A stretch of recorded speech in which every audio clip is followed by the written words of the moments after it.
Imagine walking into a library of the human future and discovering shelves labeled not just with medicine, not merely with devices, but with possibilities. The philosophy of human enhancement asks, what would it mean for a person to be better than their current self, and who gets to decide what better means? It asks us to map a landscape in which medicine, technology, and culture intersect, where the line between healing and upgrading is not always clear, and where the idea of a good life can be contested in a plural society. To set the stage, we must first get our bearings. What do we mean by enhancement, and how does it differ from mere treatment? And within that, how do we distinguish changes to the body, the mind, or even our genetic makeup from changes to social roles, opportunities, or freedoms? This opening section will, in a patient and reflective tone, unfold a careful taxonomy of enhancement, right along the spectrum from therapeutic intervention to cosmetic or cognitive upgrades, and weave in the classical and contemporary voices that have shaped this debate. Let us begin with a working map of the landscape. Enhancement, in its broadest sense, is any intervention intended to improve the functioning or experience of a person beyond what is necessary to restore health or normal functioning. But that broad map hides a more nuanced terrain. On one axis, we have the spectrum from restoring a baseline to surpassing it, from restoring sight with glasses to expanding sight with ever more precise corrective lenses, from restoring hearing with a cochlear implant to expanding cognitive reach with a neural interface that could accelerate information processing. On another axis, we have the distinction between physical, cognitive, genetic, and neuroenhancement. Physical enhancement includes devices and procedures that alter the body's capabilities in a muscular or sensory sense, prosthetics that grant strength, implants that replace or augment sensory channels, even exoskeletons that enable movement beyond natural limits. Cognitive enhancement covers improvements in memory, attention, problem-solving, learning speed, or decision-making processes, whether through pharmacological means, neurostimulation techniques, or advanced educational technologies. Genetic enhancement moves toward modifications in the genome to alter traits that might be inherited by future generations. And neuroenhancement, a front where the brain itself is the target, spans from pharmacology to deep brain stimulation and neural interfaces that could reorganize how we perceive, decide, or feel. A crucial distinction, often glazed over in casual discussion, is the split between therapeutic interventions and enhancements in a stricter sense. Therapy aims to restore a normal function, to cure or palliate a disease, to bring someone back to a baseline of well-being that is generally available to others in their community. Enhancement, by contrast, aims to go beyond that baseline, pushing a person to perform, feel, or live at a level that is above or outside the average. Consider eyeglasses. A pair of glasses lets someone with refractive error achieve normal vision again. Many might call that therapy. Yet, in a world where enhanced vision would enable someone to operate with far more precision than the average observer, where do we draw the boundary between correction and enhancement? Vaccines, too, complicate the border. They restore the body's defense against disease in a sense similar to treatment, but they also increase the resilience of a person to future health risks beyond what they would have had otherwise. Is that enhancement, a protective upgrade to the immune system, or is it simply disease prevention, an essential form of health maintenance? Within this broad frame, a more granular taxonomy helps illuminate ethical questions. We can categorize enhancements along 4 major dimensions: the target domain, physical, cognitive, genetic, neurotechnological; the time horizon, immediate versus long-term; the scope, individual vs societal; and the mode of governance, voluntary choice versus coercive pressure, whether subtle or explicit. First, physical enhancements alter the body's capabilities in a tangible, bodily way. Prosthetics, exoskeletons, advanced implants, and even cosmetic procedures modify what a person can do and how they appear in the physical world. Second, cognitive enhancements aim to alter mental faculties, memory, focus, creativity, learning speed, or risk assessment. We can think of certain pharmacological aids, brain stimulation techniques, and even advances in educational technologies as forms of cognitive enhancement. Third, genetic enhancements would act at the level of potential traits themselves, editing genes to produce certain attributes in present or future generations.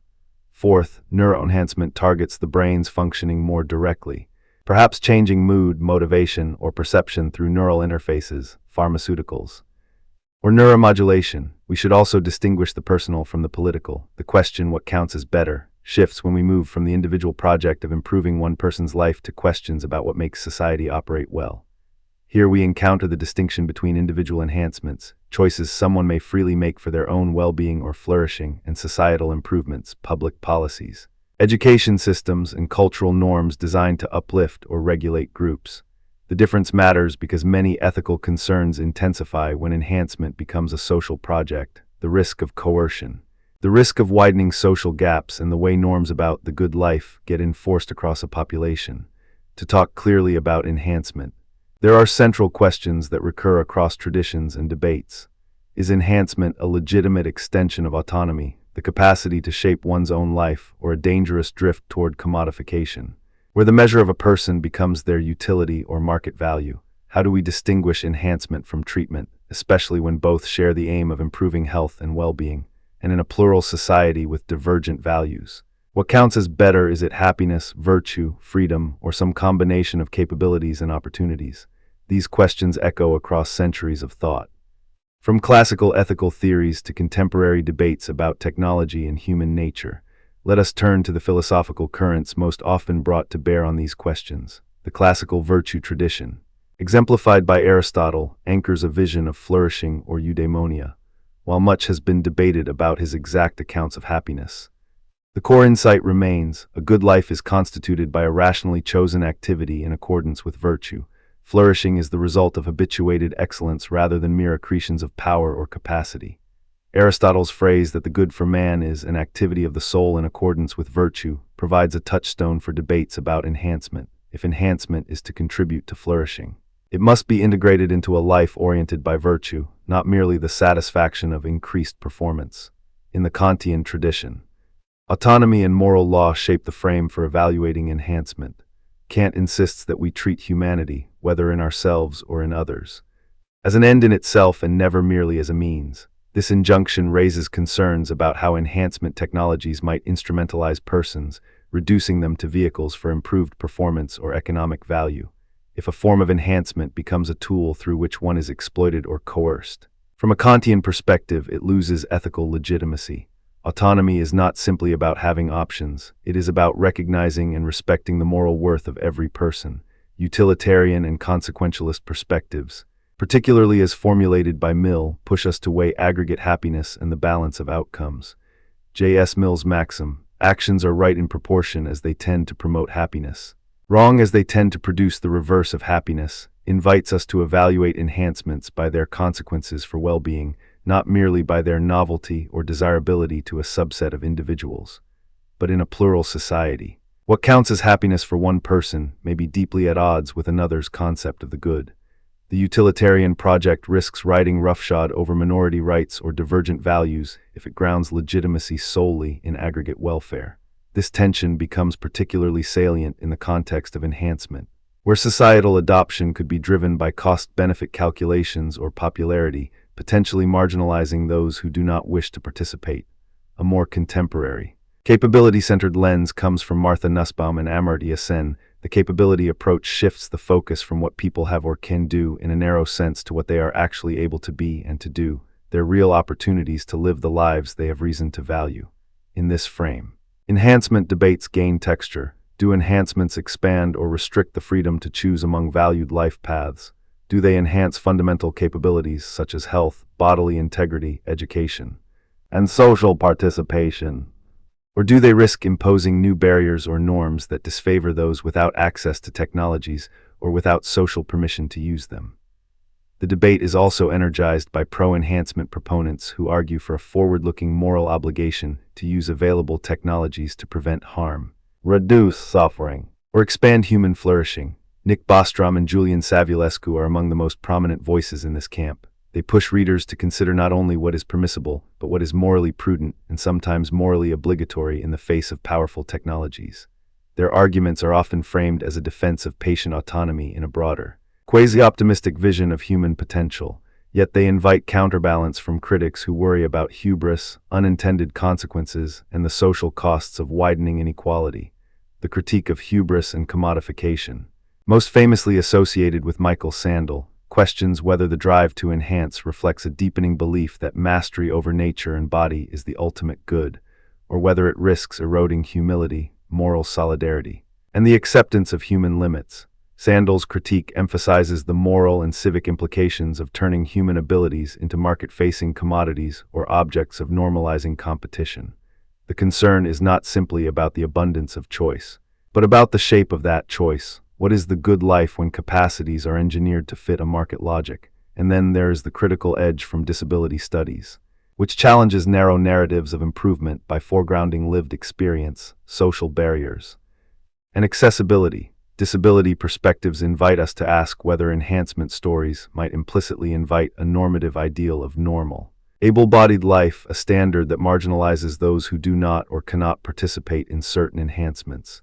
They push a reframing. Enhancement should not be about erasing difference, but about expanding genuine opportunity, dignity, and inclusion, while remaining vigilant against coercive expectations and social pressures. With these frameworks in view, we can anchor the discussion in primary sources that ground these claims in the philosophical history. Immanuel Kant's insistence that we treat humanity as an end in itself, act in such a way that you treat humanity, whether in your own person or in the person of another, always at the same time as an end and never merely as a means, offers a stern reminder that any enhancement project must respect the intrinsic worth of persons and their capacity for moral agency.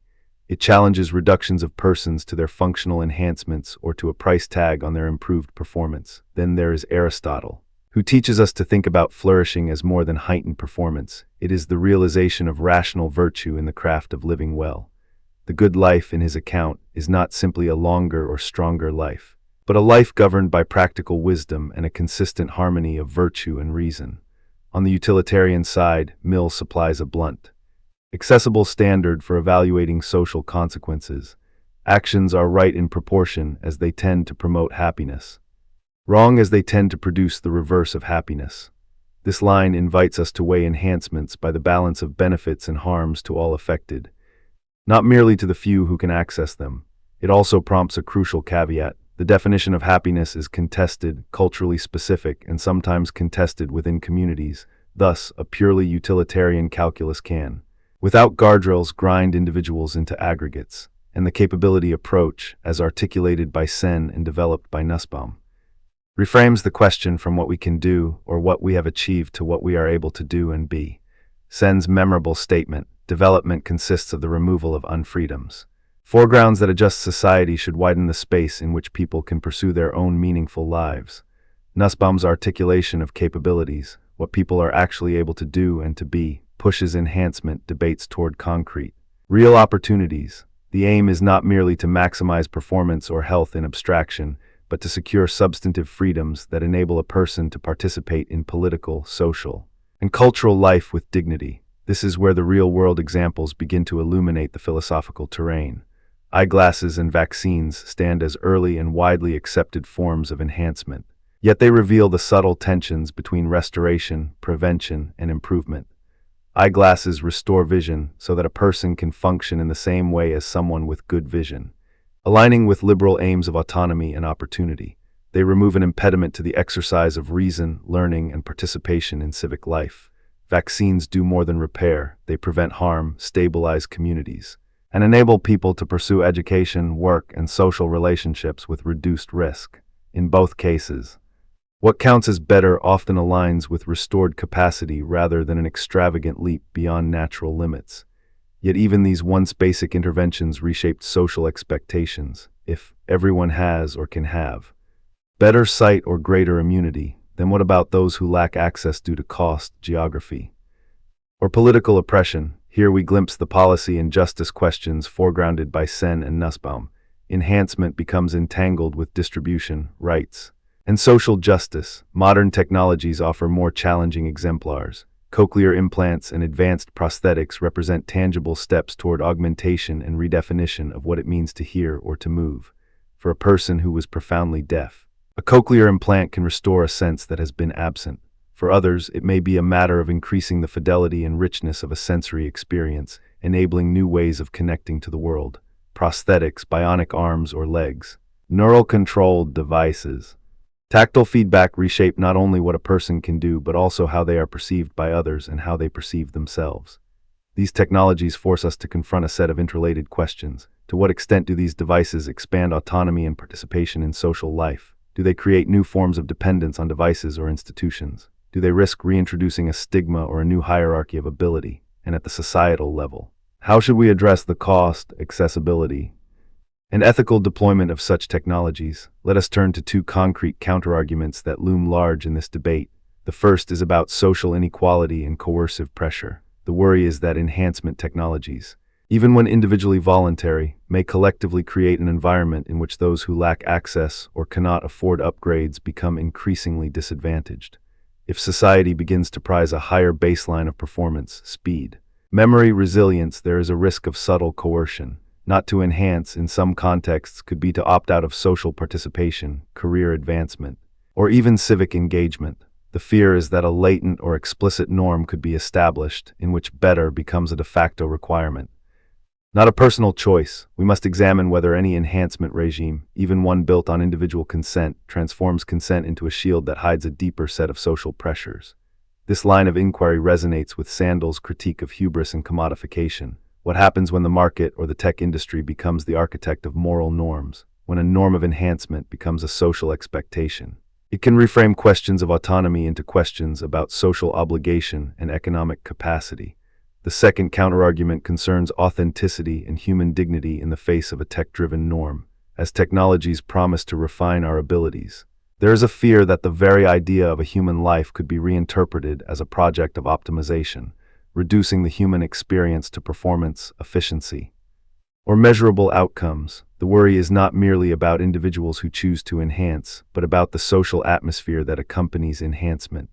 A culture in which what counts as a good life is defined by upgrades, rather than by character, virtue, or solidarity. This is the Sandelian worry, though we should not reduce his critique to a single sentence. The caution is that if enhancement technologies reshape our sense of individuality and moral worth, then we risk eroding the sources of meaning that lie beyond measurable function: relationships, empathy, shared vulnerability, humility before limits.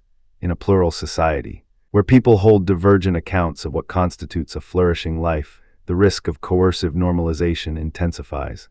The boundary between genuine choice and societal expectation becomes murky, and the moral calculus must account for the dignity of beings who may not want or be able to participate in every experimental upgrade. To ground these abstract concerns in historical context, two anecdotes provide a powerful lens. The birth of spectacles in medieval Europe stands as a humble origin story of enhancement that eventually reshaped society. Before spectacles, many people read or worked at a distance that limited their ability to learn, trade, or participate in scholarly life. The invention and diffusion of corrective lenses did not merely relieve eye strain, it extended the lifetimes of the capable by enabling longer periods of concentration, sustained scholarship, and practical work. The social effect was not an immediate policy debate about autonomy or justice, but a gradual reconfiguration of who could contribute to education and commerce, and under what conditions. The spectacle's arc from a specialized tool to a widely adopted technology illustrates a theme that recurs in enhancement discourse. Improvements that begin as accommodations for disability or limitation can, over time, become ordinary features of everyday life, with deep social implications. The Asilomar Conference on Recombinant DNA in 1975 offers another instructive moment. Scientists assembled to discuss the biological technologies that could reshape life at the genetic level. The conference produced a self-imposed code of conduct and a set of precautionary guidelines that reflected a governance ethos, that powerful technologies require collective reflection, cross-disciplinary oversight, and public deliberation. This historical moment demonstrates how early governance structures can serve as models for responsible development, especially when the stakes involve something as profound as altering genetic materials. It is a reminder that the history of enhancement is not simply a story of technological triumph, it is also a story of governance, ethics, and collective responsibility.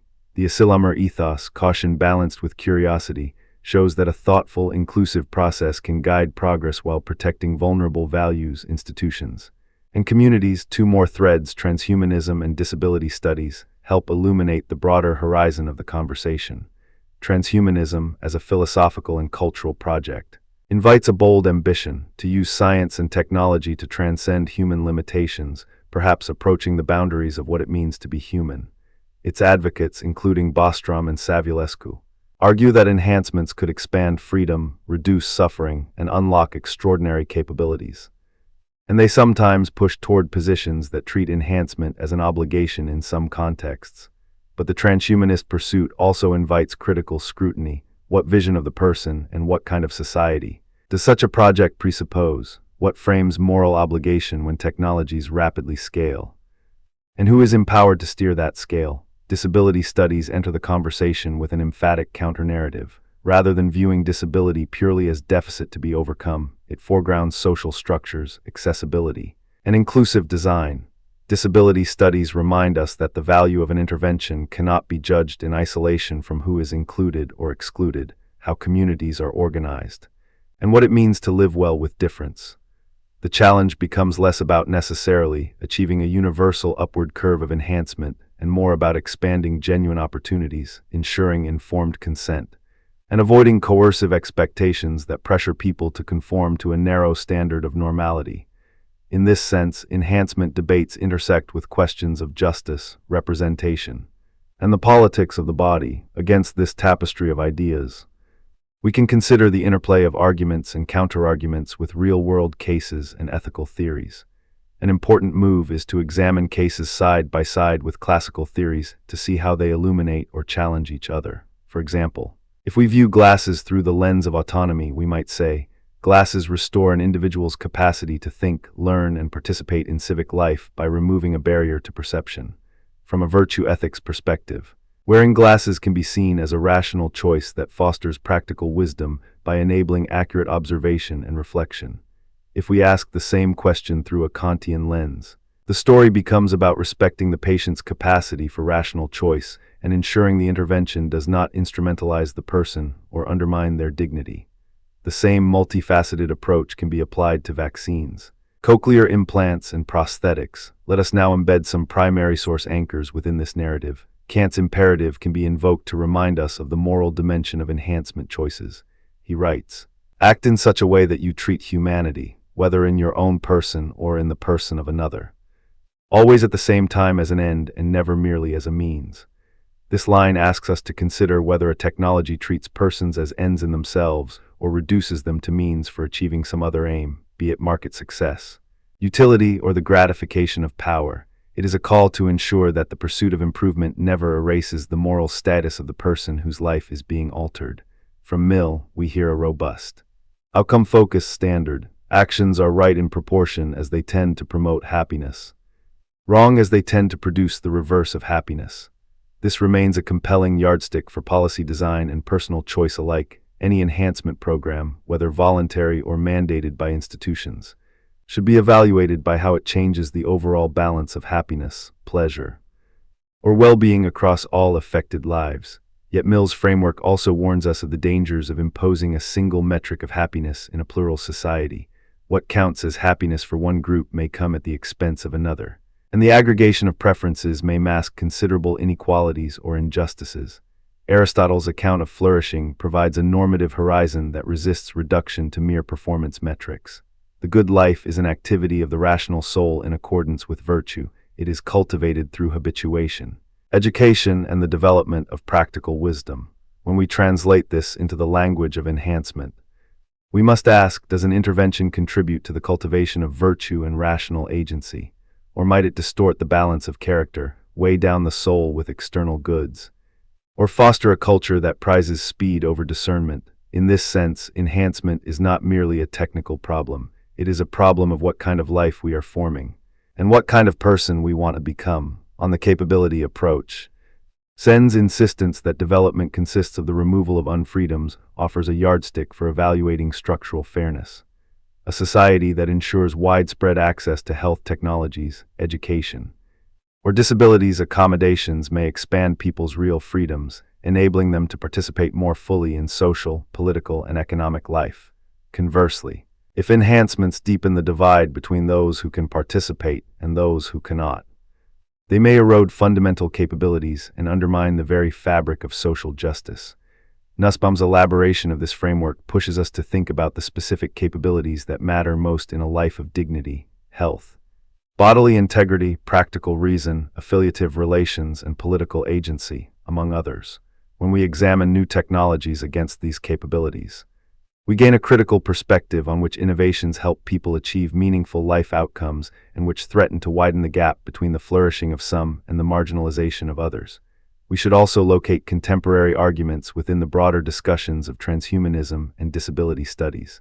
Transhumanism, in its more ambitious forms, argues that humanity's future lies in the enhancement and transformation of the human condition through technology. It is a movement, philosophical and cultural, that invites us to consider how far we might go in extending life, depth of memory, and intelligence. Proponents argue that the moral imperative to reduce suffering and expand freedom can justify moving beyond traditional boundaries. But the transhumanist impulse raises critical questions. When do we cross into territories where the human itself becomes a variable to be optimized? At what point do improvements cease to honor the moral status of persons and begin to instrumentalize them for ongoing projects of control or profit? Disability studies bring a necessary counterbalance. They remind us that not everyone will or should pursue every enhancement, and that social and environmental adaptations can dramatically improve quality of life without requiring a transformation of the body.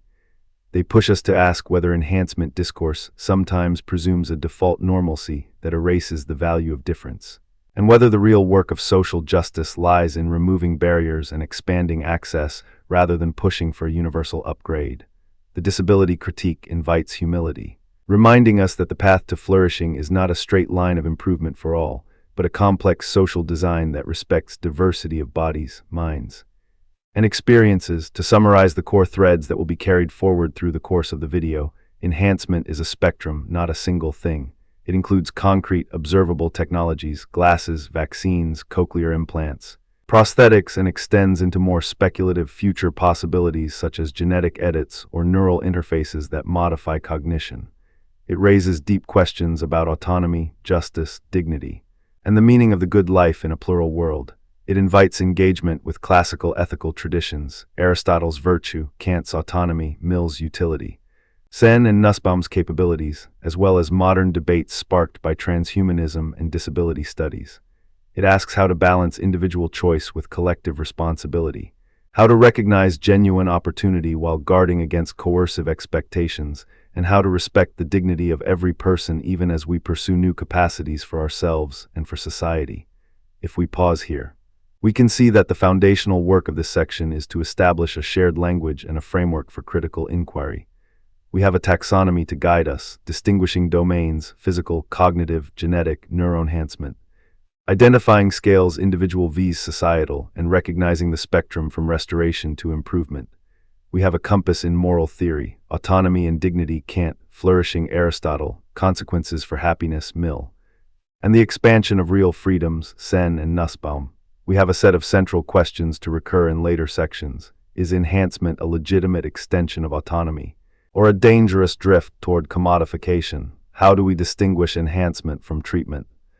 And what counts as better in a plural society? We have historical anchors that ground us in the long memory of human progress and governance, Spectacles and the Asilhammer Conference.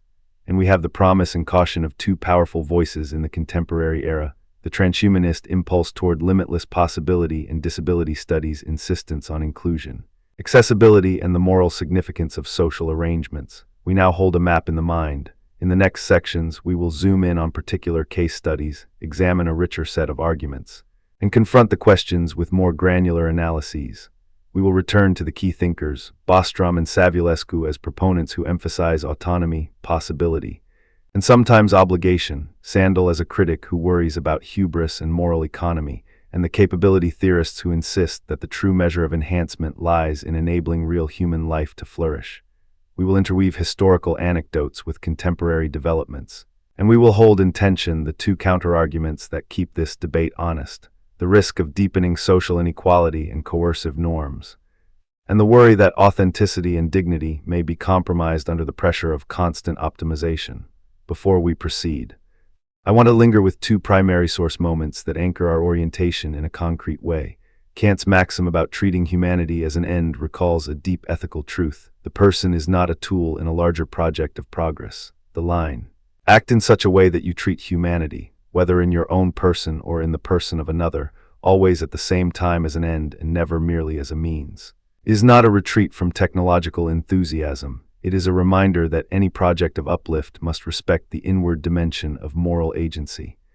Aristotle's vocabulary of virtue asks us to place enhancements within the broader aim of a good life, such that a device, a therapy, or a practice does not simply increase efficiency or strength, but contributes to the formation of character and the capacity to live well. The million ray of assessment reminds us to measure the ethical weight of enhancement by its consequences for well-being, while Sen's and Nussbaum's capability framework refuses to let us abstract from what real freedom looks like in people's daily lives. When we hold these quotes in view, we begin to discern how a seemingly technical topic becomes a question of ultimate human significance. What kind of life is worth choosing? What kind of society is worth building?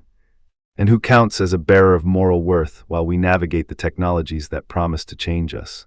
As we move forward, we will examine concrete cases that illustrate these tensions in action and consider their implications for policy, healthcare, education, and civic life. We will compare two kinds of scenarios: personal decisions, such as whether to pursue a cognitive enhancer or a genetic option, and collective decisions, such as how governments, institutions, and communities regulate or subsidize access to enhancements.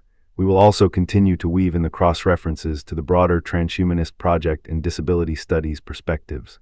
The goal is not to settle every question in this single section, but to plant the seeds of a robust, nuanced debate that will bear fruit in later parts of the video.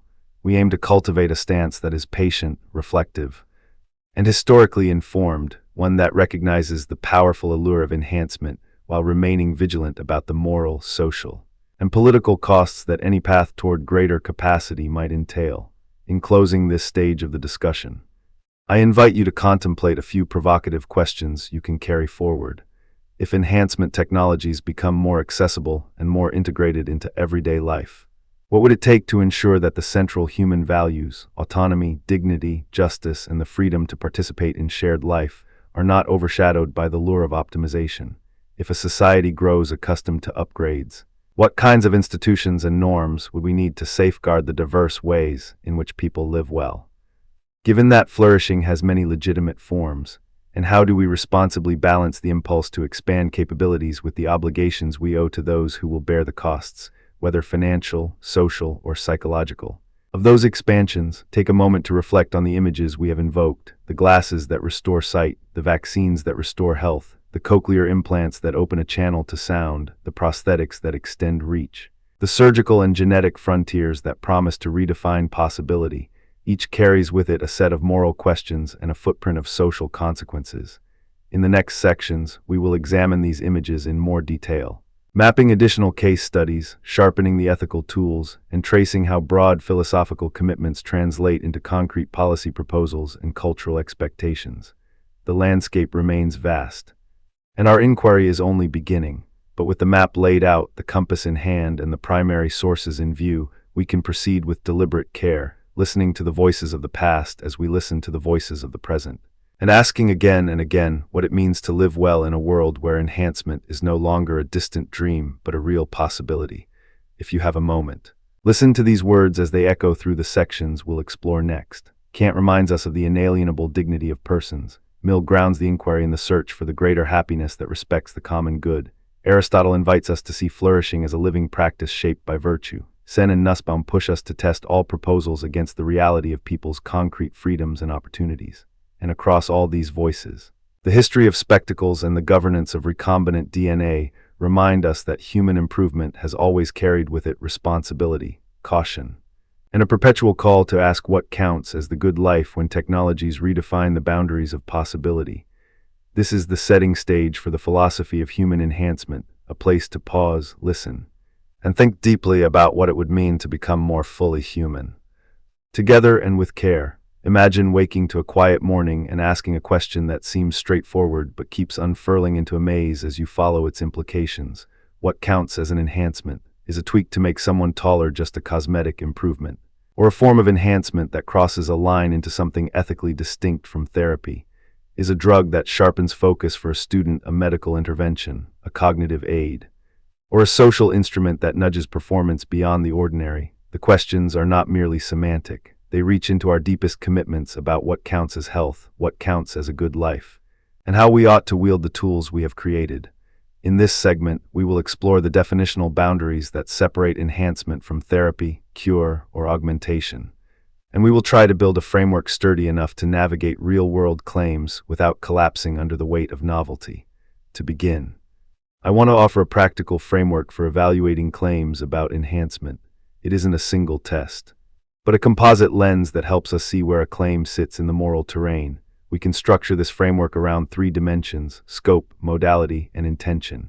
Each dimension sharpens a different set of concerns, and together, they create a map that helps us see both what is being claimed and why it matters. First, scope. Scope asks which aspects of the person are being targeted. We can think of 4 broad spheres.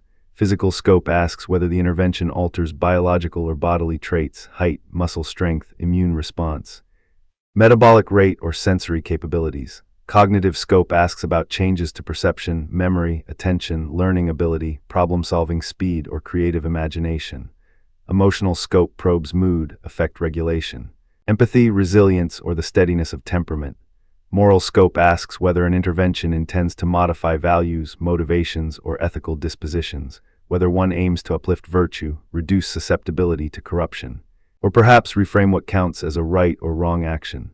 A safe, careful definition will ask, is the proposed change primarily about shoring up a system that has faltered, repairing damage, restoring function, or about expanding options beyond the current boundary of what is possible? And crucially, who benefits at whose expense and under what conditions? Second, modality. Modality in this context means the mechanism by which the change is achieved. We can think of 4 families of modalities: genetic, biomedical, mechanical, and informational. Genetic modalities involve edits to DNA, germline, or somatic, and they raise enduring questions about heredity, agency, and the line between fixing what is broken and programming what is chosen to be. Biomedical modalities include drugs, hormones, vaccines, and other biochemical tools that alter physiology or brain chemistry. Mechanical modalities include devices and implants, pacemakers, prosthetics, brain-computer interfaces, and other hardware that integrate with the body to enhance function. Informational modalities concern the manipulation or augmentation of information processing, enhanced sensory data streams, neurofeedback systems, artificial intelligence companions, and data-driven coaching that alters decision-making, behavior, or cognitive style. The modality matters because it influences risk profiles, governance needs, and the kinds of values implicated in the intervention. A drug to calm anxiety in a patient with a clinical disorder is often framed as therapy. The same drug taken by a healthy person to push performance may feel like enhancement, and the social environment will treat it differently as well. Third, intention. Intention asks what problem or goal the intervention is meant to address. Is the aim to repair or restore a damaged function? If so, the intervention is more clearly within the therapeutic domain.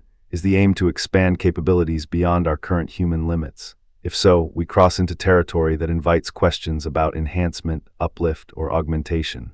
With all the normative baggage that accompanies claims about what humans ought to become, yet intention is not simply the speaker's stated aim. It must be examined alongside context, outcomes, and the price others pay. A tool used to repair a heart condition and the same tool used by a healthy athlete to push past normal limits may share a device. But the moral weight of the intention and the social consequences may be very different. With this tripartite framework, scope, modality, and intention, we can begin to map the major theoretical positions that have tried to answer the big questions of what counts as enhancement and why. We will survey 4 influential families of thought: utilitarian welfare maximization, Kantian autonomy and dignity, virtue ethics about human flourishing, and the capability approach championed by Sen and Nussbaum. Along the way, we will engage with disability studies perspectives that challenge normalizing aims and defend the intrinsic value of difference. We will ground the discussion with concrete examples across genetic, pharmacological, neural, and cosmetic domains, and we will connect the debate to historical episodes that illuminate the stakes. Finally, we will address counterarguments, the slippery slope, concerns about authenticity, and dangers of coercion before turning to cross-references with related ideas in transhumanism, bioethics, the precautionary principle, and debates about fair access and diversity. Let us begin with utilitarianism, the tradition that emphasizes welfare and the balance of happiness over suffering. Utilitarianism, in its classic voice, asks us to judge actions by their consequences for overall well-being. When we think about enhancement through a utilitarian lens, the question becomes, does the intervention maximize welfare for the greatest number? Considering both average welfare and the distribution of benefits and harms, a utilitarian might point to scenarios where enhancement improves health, cognition, and resilience in ways that reduce societal burdens, illness, disability, dependence, and the costs of care. If an intervention produces more overall happiness, and if its benefits and burdens can be fairly distributed or compensated, a utilitarian framework could justify it, but there are crucial caveats. The utilitarian calculus is rarely simple in practice. One must weigh potential long-term consequences, unpredictable side effects, and the risk of harming minority groups if the majority gains at their expense. In discussions of enhancement, utilitarian reasoning often shifts attention to welfare trade-offs: who gains, who loses, what guarantees exist against coercion, what is the cost to social solidarity, and how does enhancement affect the least advantaged in society? A utilitarian line of thinking would ask, does enhancement widen the social footprint of well-being? Or does it deepen inequities by privileging those who can afford access? It also raises procedural questions. If society chooses to subsidize enhancement, should it be allocated by need, by potential future benefit, or by random selection? And if individuals opt for enhancements, what responsibilities do we owe to others whose welfare might be compromised by the normalization of enhanced traits? The utilitarian perspective also invites us to examine the relationship between enhancement and risk. A cognitive enhancement that increases memory, learning speed, or resilience could plausibly raise the capacity for critical thought, scientific progress, and collective problem-solving, contributing to a world with fewer catastrophes and more robust innovations. On the flip side, unintended consequences, such as over-reliance on pharmacological boosters, erosion of privacy through constant monitoring, or the creation of a performance cliff that leaves unfacilitated people behind, could amplify suffering in new ways. The utilitarian calculus asks for a balancing of these futures, a projection into the long arc of social welfare rather than a narrow focus on individual gains. Within utilitarian reasoning, we also encounter a provocative ideal: maximize welfare while attending to the distribution of that welfare. This leads us to consider whether enhancement should be judged by aggregate welfare alone, or whether there is moral weight to how benefits are distributed. For example, if a new genetic intervention could increase immune resilience, but is available only to an affluent minority, the utilitarian may demand mechanisms to extend access or to compensate those left behind. The test here is not simply whether the technology exists or even whether it works. The test is whether its social design enhances or undermines overall welfare when justice and fairness are part of the calculation. A utilitarian framework thus often aligns with policies that promote broad public health benefits, equitable access, and careful governance to avoid adverse downstream effects. This utilitarian story sits on a larger philosophical stage where other voices weigh in with constraints and alternatives. The Kantian tradition, with its emphasis on autonomy, dignity, and the moral law, invites us to ask a different set of questions. Immanuel Kant's formulations provide a stringent check on the use of enhancement. First, a maxim that governs our actions must be something we could will to become universal law. This is the famous categorical imperative: act only according to that maxim, whereby you can at the same time will that it should become a universal law. When we translate this to enhancement, we ask, could we consistently adopt the rule that we may modify human beings, even in minor ways? If we judge the modifications to be beneficial, could such a rule perform its universalizing test without collapsing into a world where beings are treated instrumentally as means? Kant pushes further with his insistence on treating humanity always as an end and never merely as a means. This second formulation is not a mere rhetorical flourish. It is a stringent constraint on the moral acceptability of any intervention. If we use a person as a mere instrument for our ends, whether those ends are personal, social, or collective, we violate a fundamental moral boundary. The challenge for enhancement is whether an intervention respects the rational agency and dignity of the person who bears the modification. The Kantian lens asks whether the change respects the person's capacity to choose, to reflect, to assent, to dissent, and to become the author of a life that she herself would rationally endorse. In contexts where enhancement could coerce, manipulate, or override autonomous choice, especially in populations vulnerable to social pressures, the Kantian concern intensifies. A parallel but distinct voice comes from virtue ethics, particularly Aristotle, who anchors moral assessment in human flourishing. Aristotle makes a robust claim about what it means to live well. The good for man is an activity of the soul in accordance with virtue. This is not a mere checklist of traits, it is an invitation to understand flourishing as an ongoing, coherent pattern of living that reveals and perfects a kind of rational excellence. When we evaluate enhancement through a virtue-ethical lens, we ask whether a given intervention helps a person live a fuller, more virtuous life in community and in conversation with others. Does the enhancement promote temperance, courage, justice, wisdom, and a sense of shared purpose? Or does it tilt the balance toward envy, domination, vanity? Or an atomized life where success is measured by isolated performance rather than shared human goods? The virtue-ethical argument thus foregrounds the telos of human life, its ends as a flourishing that is socially embedded and morally meaningful, constructing a bridge between these two. The capability approach, pushed into focus by Amartya Sen and developed further by Martha Nussbaum, offers a practical and normative framework that locates evaluation not only in outcomes, but in the real opportunities people have to do and to be what they have reason to value.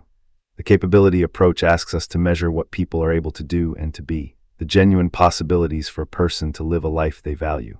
Given their circumstances, the famous Sen formulation emphasizes liberty and real options. Development is the removal of unfreedoms. In other words, what we care about is not simply resources in the bank or the capacity to perform certain tasks, but the actual freedom to choose among valuable alternative ways of living.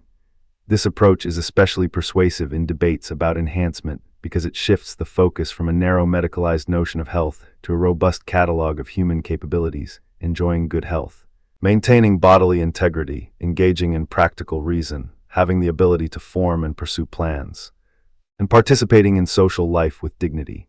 A natural question arises: how do these frameworks interact in concrete policy debates about enhancement? The utilitarian calculations might justify a broad program of enhancement if the overall welfare increases and if the distributional concerns can be managed. A Kantian critique would demand that any program preserve the autonomy and dignity of participants and resist coercive deployment. A virtue ethics approach would look at whether the program fosters human flourishing as a shared project, not merely individual success, and whether it cultivates or erodes communal virtues. The capability approach grounds the evaluation in the actual freedoms people have to pursue lives they have reason to value, including not only their health status but their social, educational, and political opportunities. Taken together, these perspectives push us to ask not only what an enhancement does to an individual's traits, but what it does to the structure of the life one can lead, the range of choices one might freely make, and the kind of community in which those choices take place.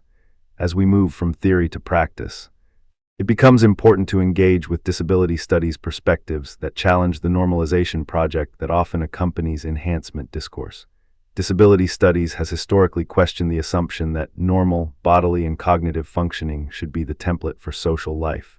In many disability studies writings, there is a robust defense of the intrinsic value of difference, and a critique of any project that stigmatizes impairment as a defect to be fixed.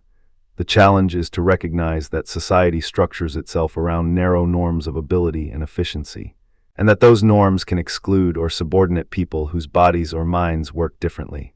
From this standpoint, enhancement is not simply a neutral technological project. It is a social practice with the potential to redefine who belongs, under what terms, and with what kind of social supports.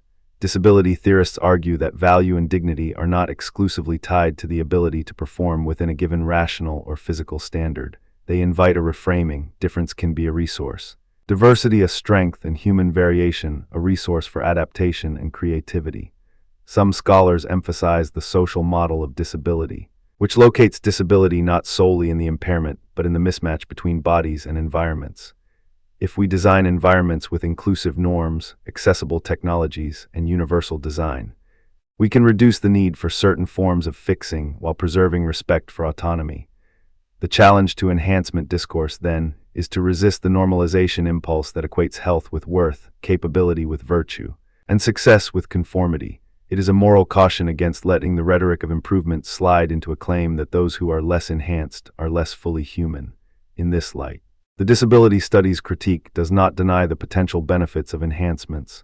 Instead, it asks for humility about social arrangements, a commitment to equity, and a robust respect for difference. A meaningful conversation about enhancement must acknowledge that the real-world impact of any intervention cannot be judged only by technical efficacy. It must be judged by how it shapes the lived experiences of diverse people whose bodies and minds carry different histories, challenges, and aspirations. The call is not to abandon ambition for a fear-filled conservatism, but to pursue innovation in a way that expands genuine options for everyone, not merely some. Now, to ground this debate in concrete terms, let us survey some representative technologies and interventions. We will examine 4 broad categories: genetic edits, cognitive and pharmacological enhancers, neural interfaces and prosthetics, and cosmetic or genetic changes in healthy individuals. Each category carries its own mix of promise and risk, and each sits somewhere along the boundaries we have been tracing.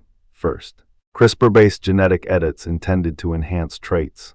Imagine height optimization, immune resilience, or cognitive potential pushed by edits to developmental pathways or neural gene expression.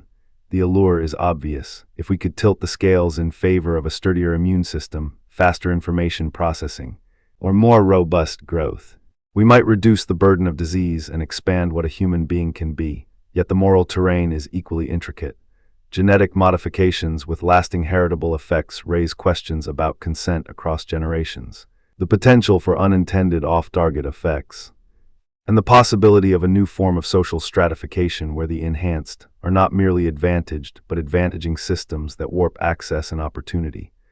A genetic intervention aimed at increasing cognitive potential in embryos, for example, would not only alter one individual, it could reshape the distribution of educational opportunities, the labor market, and the incentives under which families and schools operate. Second, nootropic and pharmacological cognitive enhancers such as modafinil or methylphenidate.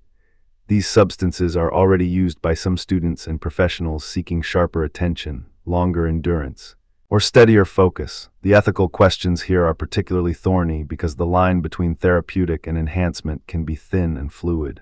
For a patient with narcolepsy or ADHD, stimulant medications can restore a normal pattern of functioning and well-being, a straightforward therapeutic use. For a healthy individual seeking performance gains, we confront questions about fairness, coercion, and the social pressure to maintain a certain standard of productivity. If the use of cognitive enhancers becomes ubiquitous, those who abstain or cannot access them may find themselves at a competitive disadvantage, which then requires policy decisions about regulation, education, and social safety nets. In this domain, the distinction between treating a deficit and expanding a capacity becomes a live social negotiation with consequences for schools, workplaces, and moral expectations. Third, brain-computer interfaces and robotic prosthetics. These technologies are perhaps the most vivid affordances of the current moment, interfaces that translate neural signals into control of devices, prosthetic limbs that respond with near-natural precision, sensory feedback that creates a sense of embodied presence in an artificial extension. The therapeutic dimension is clear in cases of paralysis, limb loss, or sensory impairment, but the same devices can be deployed in ways that expand capabilities, perhaps enabling new forms of interaction or even novel sensory modalities. The ethical questions widen. To what extent should we be allowed to merge with machines? How do we safeguard autonomy when devices become integral to everyday decision-making or social interaction? What about issues of identity, agency, and the integrity of one's sense of self as body and mind become more tightly integrated with technology? As with other modalities, the social environment matters. Governance, accessibility, cost, and the distribution of benefits will shape whether these technologies contribute to genuine flourishing or to new hierarchies of capability. Fourth, cosmetic or genetic interventions in healthy individuals. The allure of altering appearance or biology to conform to certain beauty standards or performance ideals is powerful. The cosmetic realm, ranging from implants to alter hair or skin to genetic tweaks that influence facial aesthetics or physique, raises questions about social pressure, body image, and the normalization of a narrow standard of beauty. In these cases, even if the interventions are technically safe, the broader ethical question concerns coercive social norms. Who benefits from such normalization? Who is pressured to conform? How do we ensure that the use of these technologies respects the autonomy of individuals and does not diminish the diversity that enriches a community?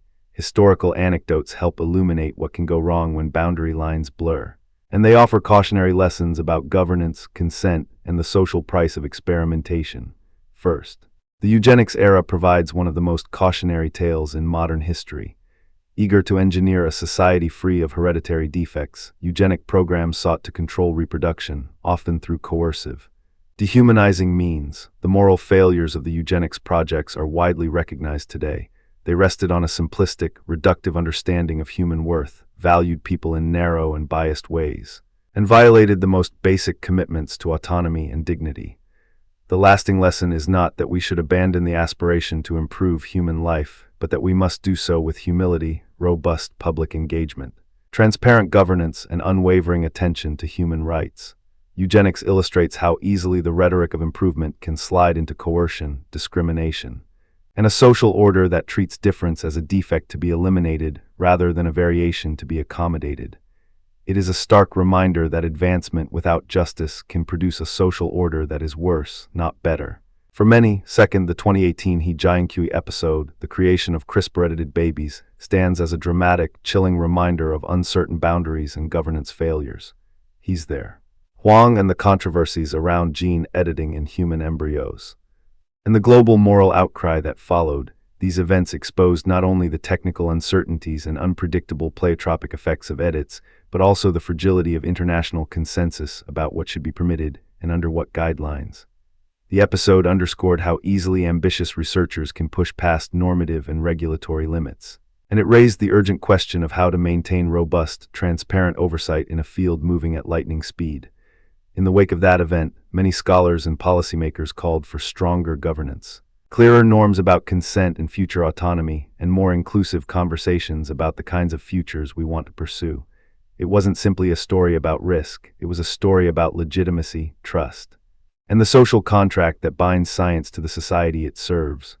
Third, the early adoption of medical implants such as cochlear devices offers another poignant illustration of the therapy enhancement boundary. Cochlear implants, which restore a basic sense of hearing for individuals with profound deafness, were initially framed as therapeutic devices aimed at reconnecting a listener with speech and sound. Over time, helpers and some users have come to describe experiences that include novel perceptual worlds, new forms of communication, and for some, enhanced engagement with certain environments or tasks. In these cases, the technology sits on a boundary where therapy and enhancement intersect, and the social meaning of the intervention shifts depending on context, usage, and interpretation. This historical thread invites us to reflect on how technologies that begin with a healing aim can gradually become normalized as a standard of improvement, and how social support, education, and cultural expectations influence whether those changes are celebrated as empowerment or framed as pressure to perform. If we widen the frame to include forward-looking visions and frameworks, a number of cross-cutting ideas emerge. Transhumanism, for example, is the intellectual movement that often embraces enhancement as a path to overcoming biological limits and achieving new forms of human flourishing through technology. Transhumanist arguments stress human dignity and autonomy, and they imagine a future in which many capabilities, cognitive, physical, sensory, could be extended dramatically or redefined entirely through engineering, biotechnology, and information technology. This is not merely a science fiction dream. It informs serious policy debates, funding priorities, and ethical evaluation. When engaging with transhumanist promises, we should remain attentive to not only the dazzling potential, but also the risks of unequal access, social disruption, and the possibility of new forms of domination that hinge on technical mastery rather than moral maturity. Another indispensable body of thought is bioethics, which offers tools for evaluating risk, consent, justice, and the moral implications of manipulating human biology. Bioethics emphasizes the precautionary principle at times, pushing us to consider worst-case scenarios even as we explore best-case possibilities. The precautionary principle, as often invoked, asks us to weigh the possibility of serious or irreversible harm against the benefits of innovation and to act with prudence in the face of scientific uncertainty. Applied to enhancement, this principle cautions against embracing revolutionary technologies before their social and ecological consequences are understood, and it argues for governance frameworks that protect vulnerable populations, ensure informed consent, and promote accountability. A third cross-cutting idea is the long-standing debate about fair access and human diversity. If enhancements become common or even desirable, How do we ensure that access is not a premium for the few, but a public good that expands opportunities across society?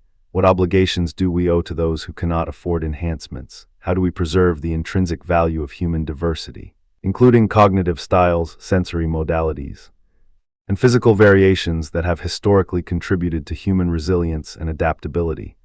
These questions tie enhancement debates to broader political and economic conversations about equity, education, and social protection. They remind us that the ethical landscape of enhancement is not only about what we can do with our tools, but about what kind of world we want to live in, with what institutions, and with what regard for difference. In thinking through these arguments, we should not pretend that the debate can be settled by a single principle or a singular line of reasoning. The utilitarian, Kantian, virtue-ethical, and capability approach perspectives illuminate different facets of the question, and when brought into dialogue with disability studies critiques, they yield a more nuanced sense of what may be at stake in any forthcoming decision. The climate of uncertainty surrounding boundary lines between therapy and enhancement, repair and augmentation remains a central feature of this conversation. The He episode, for instance, is not only a cautionary tale about governance, it is also a mirror reflecting the power imbalances, cultural pressures, and international disagreements that shape how science is conducted and by whom. The cochlear implant example reflects how technological narratives evolve. Therapy can morph into augmentation in the social imagination, and what counts as normal can itself shift over time. The eugenics era provides a warning about the seductive but dangerous idea that social improvement can be achieved by engineering human heredity, reminding us that the deepest questions about human worth cannot be reduced to a program or a policy alone. Let us now turn to a set of direct voices across the philosophical landscape, to ground the conversation in the primacy of ideas and to anchor our discourse in the integrity of classical and contemporary thought. Kant's moral philosophy insists that we act in ways that could be universalized and that treat others as ends in themselves. The first formulation of the categorical imperative asks us to act only according to maxims we could reasonably will to be universal laws, while the second formulation requires that we treat humanity, in ourselves and in others, always as an end and never merely as a means. These maxims call for a disciplined humility in the face of powerful technologies. They require that any enhancement program be designed so that it respects the autonomous agency and the dignity of every person involved, including those who may be affected by changes in social norms or who belong to vulnerable groups. From the utilitarian side, we hear Mill's insistence that actions are right in proportion as they tend to promote happiness and wrong as they tend to produce the opposite of happiness. In his On Liberty, he adds a caution about the harm principle, that the only purpose for which power can be rightfully exercised over any member of a civilized community against his will is to prevent harm to others. These lines place a boundary around paternalistic justifications for enhancement, even if we believe a particular enhancement will improve overall welfare. We must consider whether interfering with an individual's choices is justified without consent, and we must examine whether the net benefits really accrue to those who are most vulnerable to coercion. In utilitarian terms, the ethics of enhancement is inseparable from questions about liberty and consent, about the distribution of benefits and burdens, and about the kind of social arrangements that maximize welfare without eroding the moral fabric of a plural, diverse society. Aristotle's virtue ethics adds a different resonance.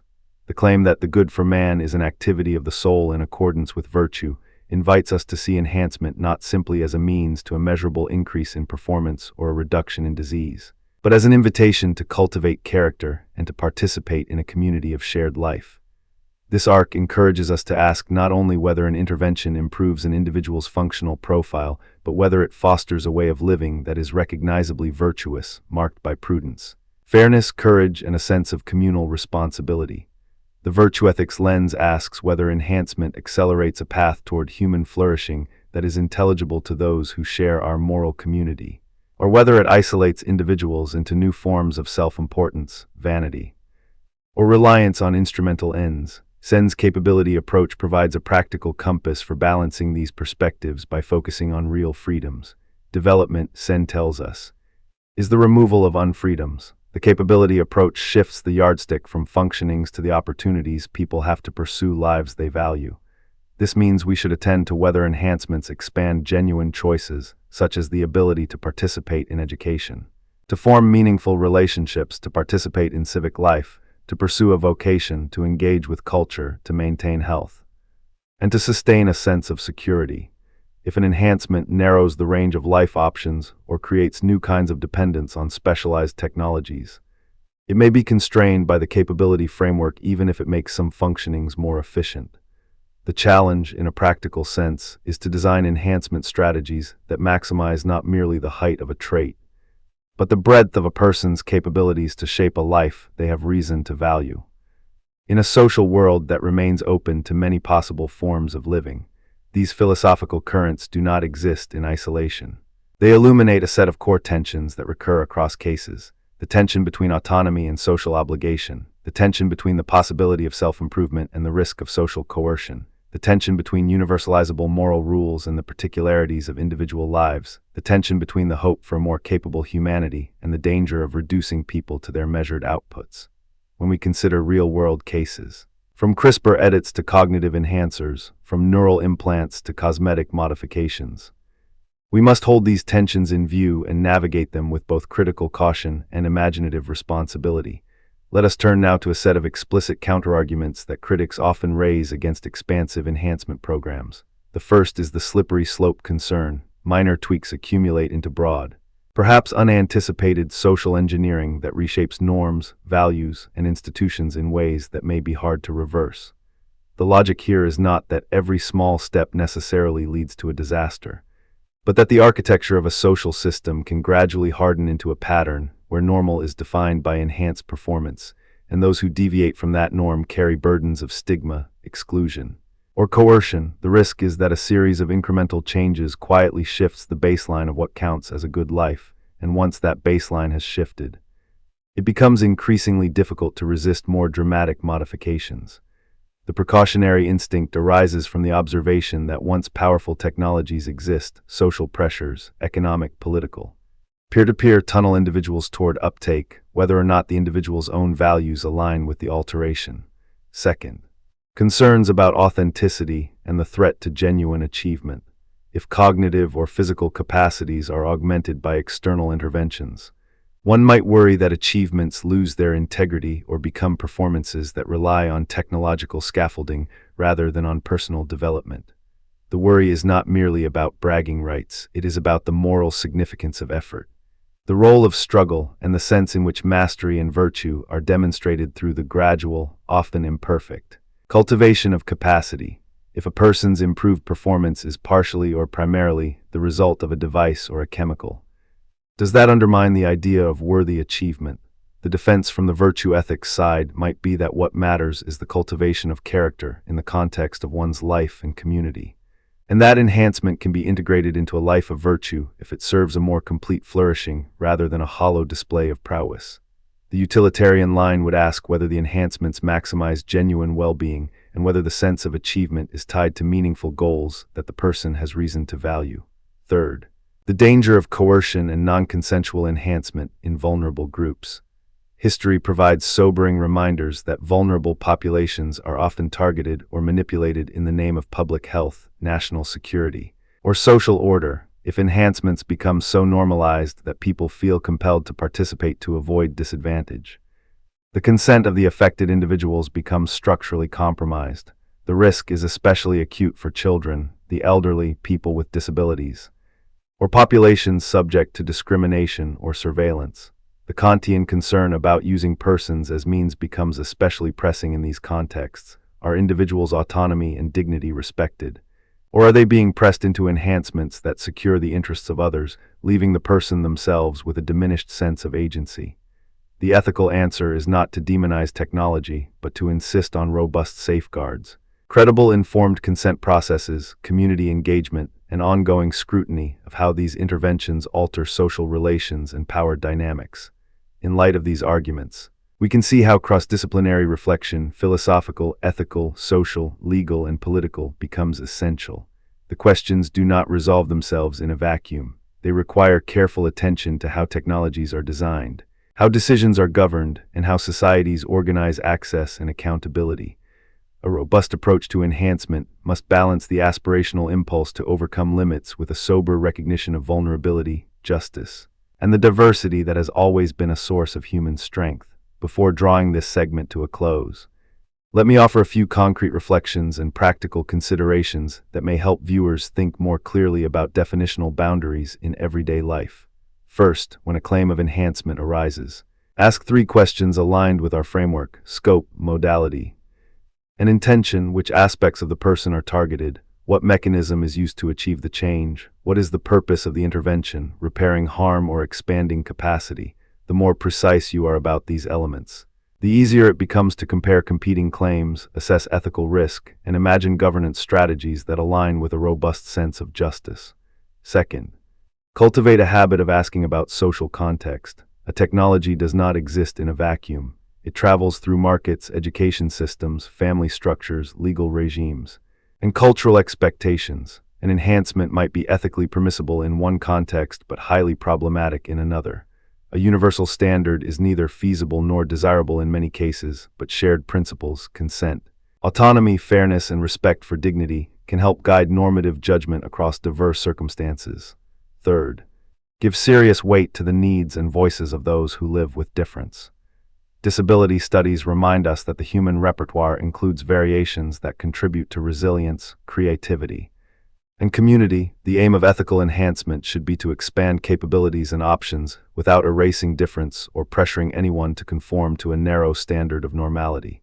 Here, a policy that emphasizes universal design, inclusive innovation, and broad access can make enhancement a force for social good rather than a new axis of exclusion. Fourth, hold the line against simplistic narratives of inevitability. The future of enhancement is not predetermined by science alone. It is shaped by governance, culture, and collective choice. We must resist both techno-utopianism that imagines seamless progress without social costs and techno-pessimism that paralyzes action out of fear.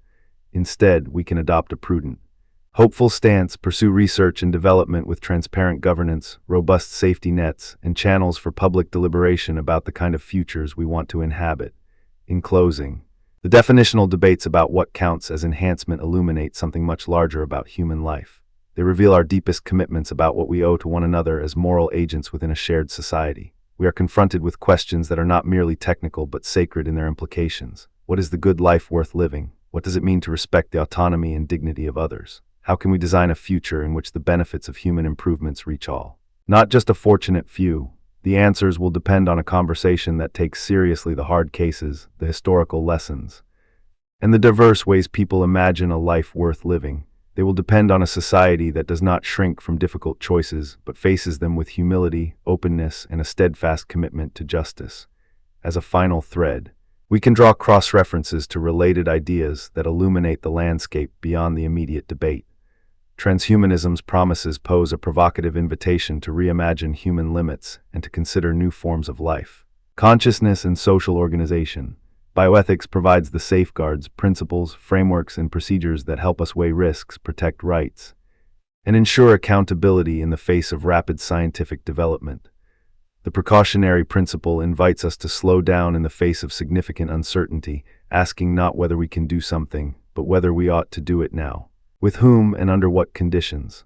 Debates about fair access and human diversity remind us to keep the social fabric intact as we imagine possible futures, ensuring that improvements do not become tools of oppression or instruments of exclusion. These cross-references are not mere afterthoughts. They are essential coordinates for navigating a landscape where science, ethics, social values, and personal aspirations intersect in complex, consequential ways. To listen to the conversation again in your own thoughts is to hear the many voices that have something to say about what counts as enhancement. The utilitarian emphasis on welfare prompts us to consider the social consequences of our choices and the fairness of their distribution. The Kantian insistence on autonomy and dignity asks us to verify that any intervention respects the agency of each person involved. The virtue ethicist reminds us that a life well lived requires more than the sharpening of faculties. It requires alignment with a communal good and a deeper sense of purpose. The capability approach anchors our judgments in what people can actually do and be in the real world, given the constraints and opportunities they face. When disability studies adds its voice, we learn to listen to the value of difference and to resist the temptation to normalize at the cost of human variation. The journey through origins, arguments, counterarguments, and real-world cases is far from complete.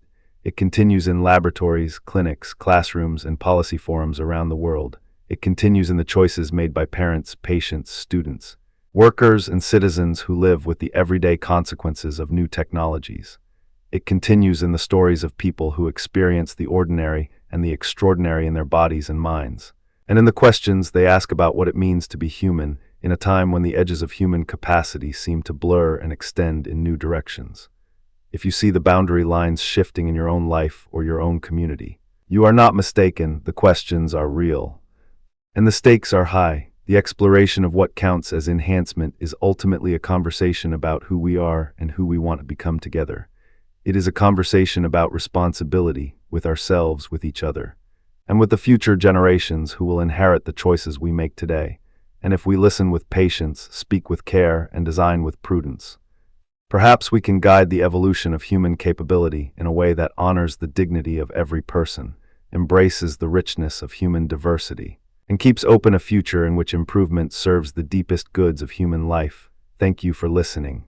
In the next segment, we will turn to a deeper dive into specific policy frameworks, international governance models, and case studies that illustrate how these philosophical debates play out in law, medicine, and everyday life.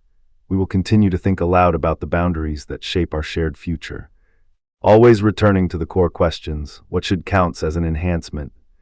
And why does it matter for the kind of society we want to cultivate? There is a question that sits at the heart of every discussion about the future of human enhancement, and it sounds simple enough at first: who counts as a beneficiary? And who bears the cost? But when we translate that question into laws, budgets, clinics, and laboratories, it opens up a corridor of complicated trade-offs. In this segment, we turn our attention to ethics and society, justice, autonomy, and global inequality.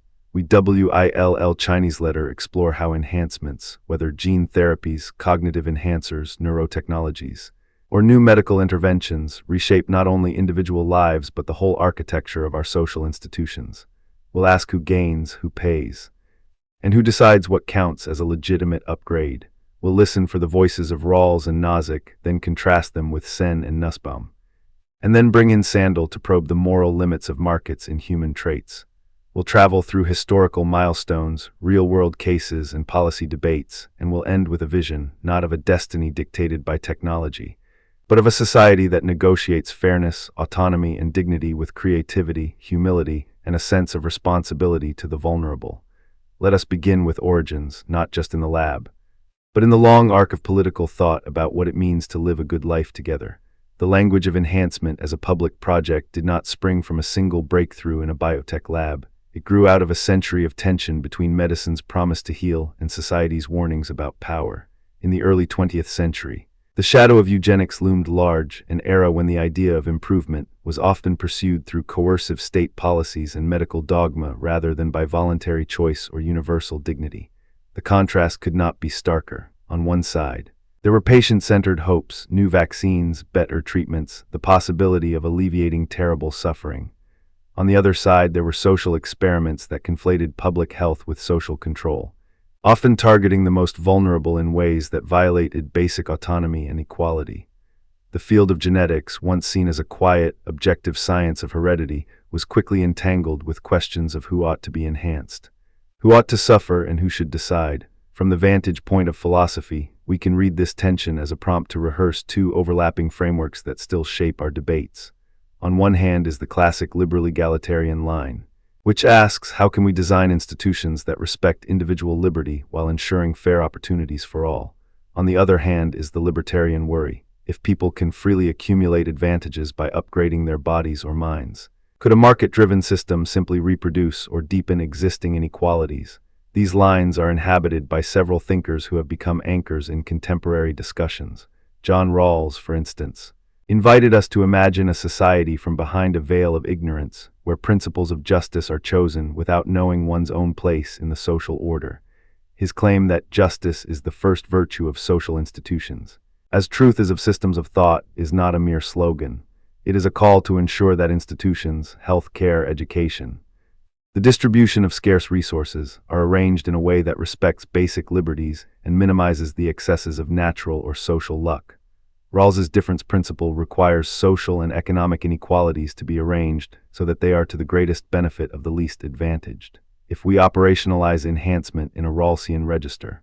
The key question becomes, do the upgrades widen the gap between the advantaged and the least advantaged, or do they compensate for historic disadvantage? Against this, Robert Nozick offers a starkly different intuition, a minimal state justified not to maximize welfare but to protect rights, especially the rights to self-ownership, voluntary exchange, and property.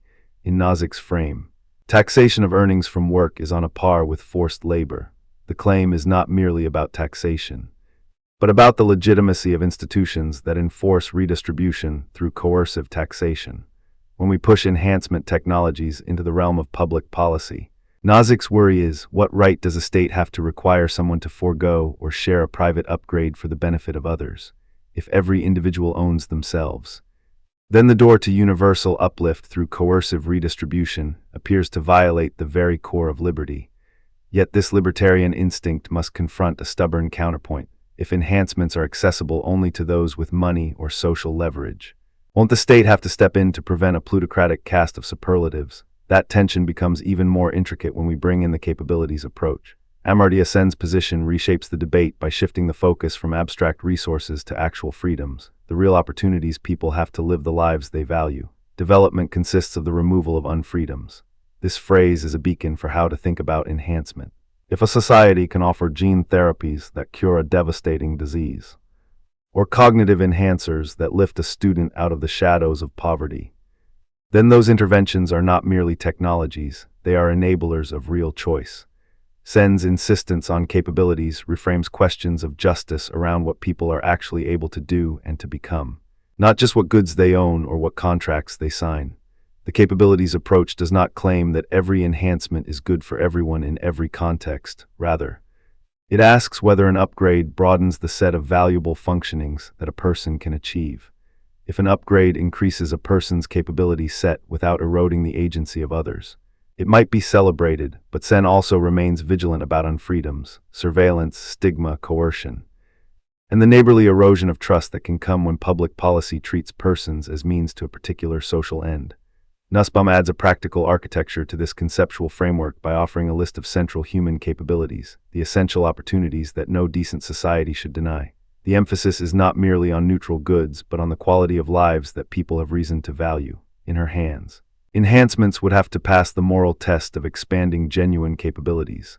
Does a therapy or a technology enable a person to exercise control over their lives, participate with others in communities, and pursue meaningful activities? The debate then shifts to policy. How do we allocate scarce resources to maximize capabilities across the population? Not just to reward those who can purchase the newest upgrade. Nussbaum's emphasis on universal dignity guides policy discussions about education, healthcare prioritization, and international norms for research ethics. If we embed the capabilities approach into health systems, education curricula, and research funding, the aim would be less about creating a uniform elite upgrade and more about expanding the ability of the broadest possible cross-section of people to pursue lives they have reason to value. If we turn to a different set of voices, we find a provocative critique that has become central to contemporary debates. Michael Sandel's challenge to the idea that enhancement can be simply adopted without altering the social fabric. In the case against perfection, Sandel asks us to pause not because we fear impossibility, but because the marketizing of enhancement would reshape the meaning of the good life and the bonds of solidarity that hold communities together. Sandel worries that turning improvements into commodities could corrode shared understandings of human achievement, humility, and mutual respect. He cautions that the project of enhancement, especially when driven by consumer choice, advertising, or national competition, could undermine what we owe one another as members of a common moral community. If we treat our bodies and minds as things to be bought and sold in the marketplace, Sandel argues, we threaten a form of solidarity that rests on humility before our shared frailty and dependence. The moral horizon he draws is not a rejection of improvement per se, but a warning that a society built on unlimited consumer optimization may erode the social bonds that enable people to care for one another over the long arc of life. We should also widen the frame by bringing in global justice and global bioethics discussions. The question of enhancement cannot be contained within national borders if the road to advantage runs across hospitals, laboratories, and universities around the world, international norms, global research funding, And the ethics of clinical trials are not abstract concerns but practical levers that can either reinforce or mitigate global inequalities. UNESCO's Universal Declaration on the Human Genome and Human Rights and the later debates in global bioethics circles underscore a shared conviction. Science must serve humanity, and its gains must be distributed with regard to human rights and dignity. The humanitarian impulse is not a peripheral concern. It is central to any responsible policy that seeks to avoid a two-tier global order in which some nations and some populations become laboratories for expensive upgrades while others remain in a state of biological precarity. To connect these theories to concrete policy questions, imagine three focal domains: healthcare systems, education, and labor markets, with an international dimension that adds another layer of complexity. In healthcare, we confront questions of prioritization. If gene therapies offer cures for once untreatable conditions, should they be funded by publicly financed systems? If cognitive enhancers can reduce the time needed to learn, should schools or employers invest in them as parts of educational or training programs? On the one hand, the Rawlsian reading would push policy toward ensuring that the most disadvantaged have access to any upgrade that meaningfully improves basic liberties and capabilities.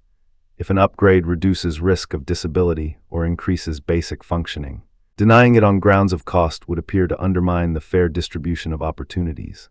The Nizikian worry, by contrast, would push toward safeguarding a space of voluntary exchange and private choice, cautioning against coercive universal programs that force individuals to bear costs for others' benefits. Even if the benefits seem large on aggregate, Sen's framework would require policymakers to look beyond merely providing access to a therapy or a device and instead to evaluate whether those interventions increase real freedoms. Does a gene therapy expand the spectrum of functionings that a person can achieve in daily life? Does a cognitive enhancer widen the set of meaningful educational or vocational options? And how do we ensure that such enhancements do not institutionalize a new form of dependence on corporations that control the tools? Nussbaum would push policymakers to consider the extent to which people can exercise a broader set of central capabilities: life, bodily integrity, senses, imagination and thought, emotions, practical reason, affiliation, control over one's environment, and more.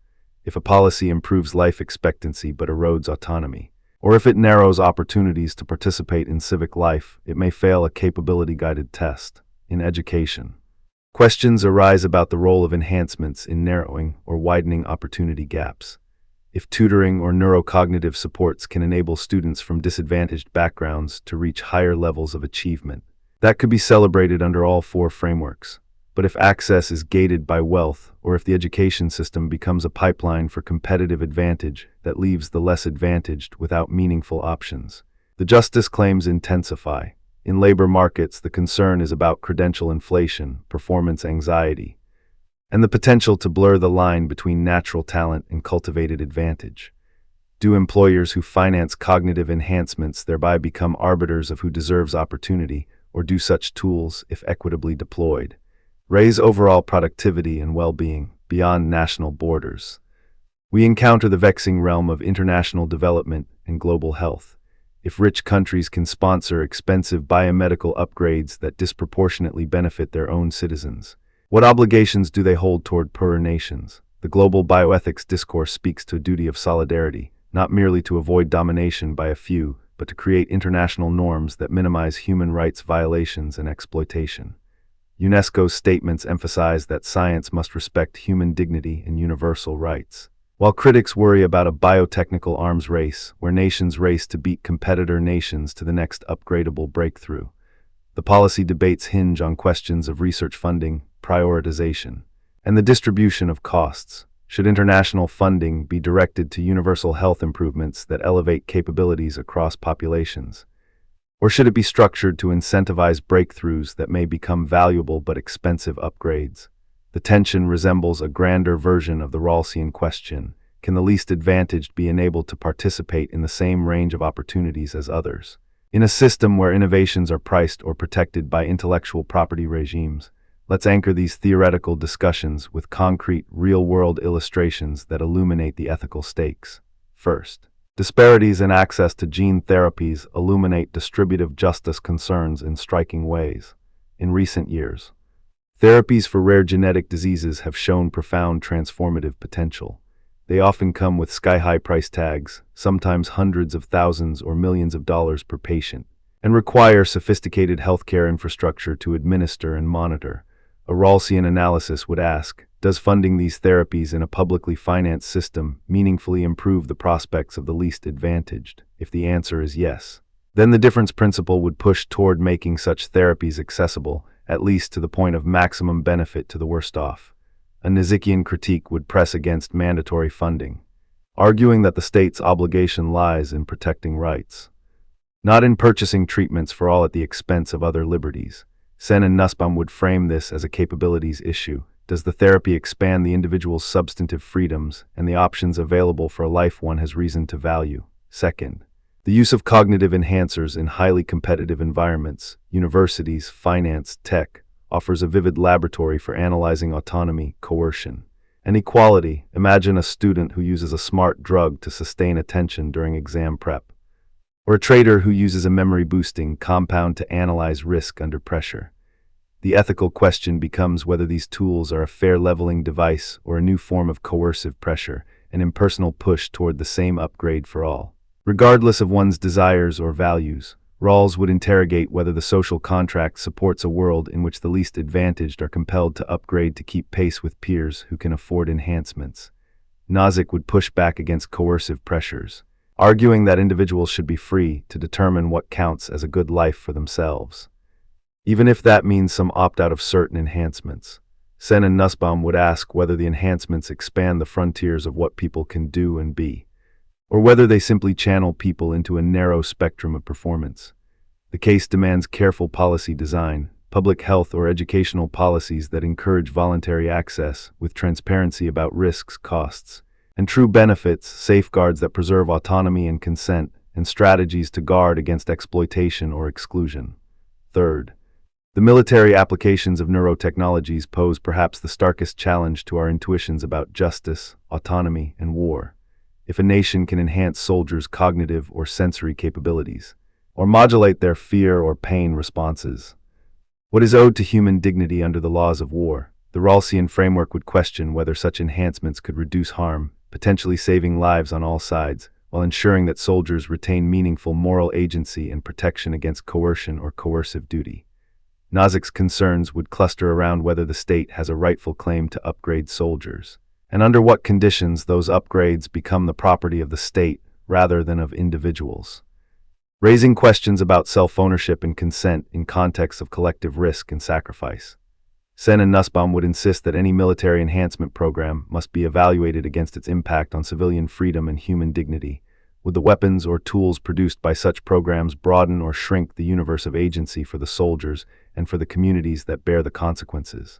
And Sandel would urge us to consider whether the commodification of soldiers' bodies and minds, where upgrades become a means to optimize lethal performance, erodes the moral fabric that binds a civic community together. A striking counterpoint to these concerns is the plausibility argument about practical benefits and the possibility of global welfare improvements if access is managed justly, if enhancements can reduce pain, shorten disease, increase cognitive functioning for those who would otherwise be impaired, and expand the ability to contribute to society. Isn't there a strong moral case, especially under Sen's framework, that we should pursue them? The argument is not naive. It assumes that systems can be designed to allocate benefits fairly, to prevent coercion, and to defend autonomy while expanding capabilities. It also assumes that investments in health and education are not merely expensive luxuries, but essential components of human flourishing. A Rawlsian version would respond by safeguarding basic liberties and ensuring that the least advantaged share in the fruits of progress, possibly through public subsidies, controlled pricing, or innovative funding mechanisms. A Nizikian would insist on voluntary frameworks with robust protections for consent and autonomous choice. But the door remains open to private deals and charitable funding that channel upgrades to those who want them and can pay. Sen's framework would push policy toward removing unfreedoms by expanding capabilities. If equitable deployment can lift broad swaths of the population toward life choices they value, then the social investment appears both prudent and just. Nussbaum would emphasize that if the capabilities list expands through wise policy, the upgraded lives will be less fragile, more autonomous, and more able to participate in civic life. One important historical anecdote helps illuminate why these questions matter so urgently. The Asilomar Conference on Recombinant DNA in 1975 stands as a governance landmark. Scientists gathered in the quiet of a California retreat to deliberate about how to proceed with a powerful new technology. The mood was one of tempered ambition and collective responsibility. They recognized that the potential for good was immense, but the risk of harm unforeseen, perhaps catastrophic, was not imaginary. The conference led to a set of guidelines and a culture of self-regulation that many credit with shaping responsible biotech research for decades. It wasn't a law, it was a social contract among scientists who chose to pause certain experiments and to implement containment standards and ethical guardrails. The historical lesson here is not nostalgia for a simpler time. It is a reminder that progress arrives not only through technical breakthroughs, but through the norms that govern who may do what, under what conditions, and with what transparency. Another instructive anecdote comes from a harsher, more troubling chapter: the sterilization programs of the 1930s through the 1960s.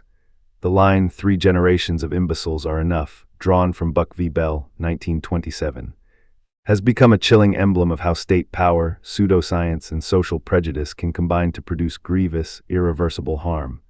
Across many countries, sterilization laws targeted people deemed socially, intellectually, or morally unfit. The use of coercive state power to shape the reproductive capacities of individuals, often without genuine consent, often on the basis of biased or arbitrary criteria, serves as a warning about what happens when the rhetoric of protection becomes a license for domination. The lesson here is not to abandon reform and improvement, but to insist that improvements be grounded in universal respect for autonomy, consent, and the equal dignity of each person. If a policy could uplift many while coercively intruding on the bodies and futures of others, it would risk repeating the very injustices that these early attempts looked to fix. A third historical note speaks to the late 20th century debates over medical ethics in public health. The Belmont Report, issued in 1979, crystallized a consensus about 3 principles: respect for persons, beneficence, and justice, that have become the normative backbone of medical research ethics. The report insists that respect for persons requires treating individuals as autonomous agents and protecting those with diminished autonomy.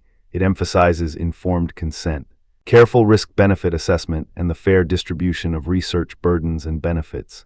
This ethic did not arise in a vacuum. It was driven by the memory of exploitative studies, most famously the Tuskegee syphilis study that had violated basic humanity and undermined trust in science.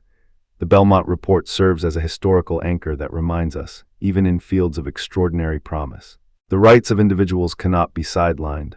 If we are to pursue enhancements in healthcare, education, and public policy, we must ground those pursuits in a framework that respects autonomy and protects vulnerable populations from being used as means to others' ends. Delving deeper into primary sources, we can hear the voices of the era and the thinkers who have guided later debates.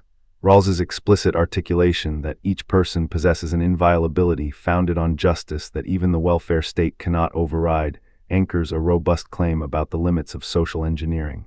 If a society begins to upgrade its citizens by state decree, we must ask whether that encroaches on the inviolability he prizes.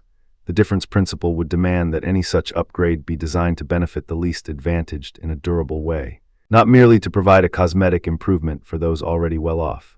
Nozick's insistence that taxation representing coercive redistribution is tantamount to forced labor sharpens the critique that even well-intentioned universal upgrades can become instruments of coercion if they intrude into voluntary self-ownership.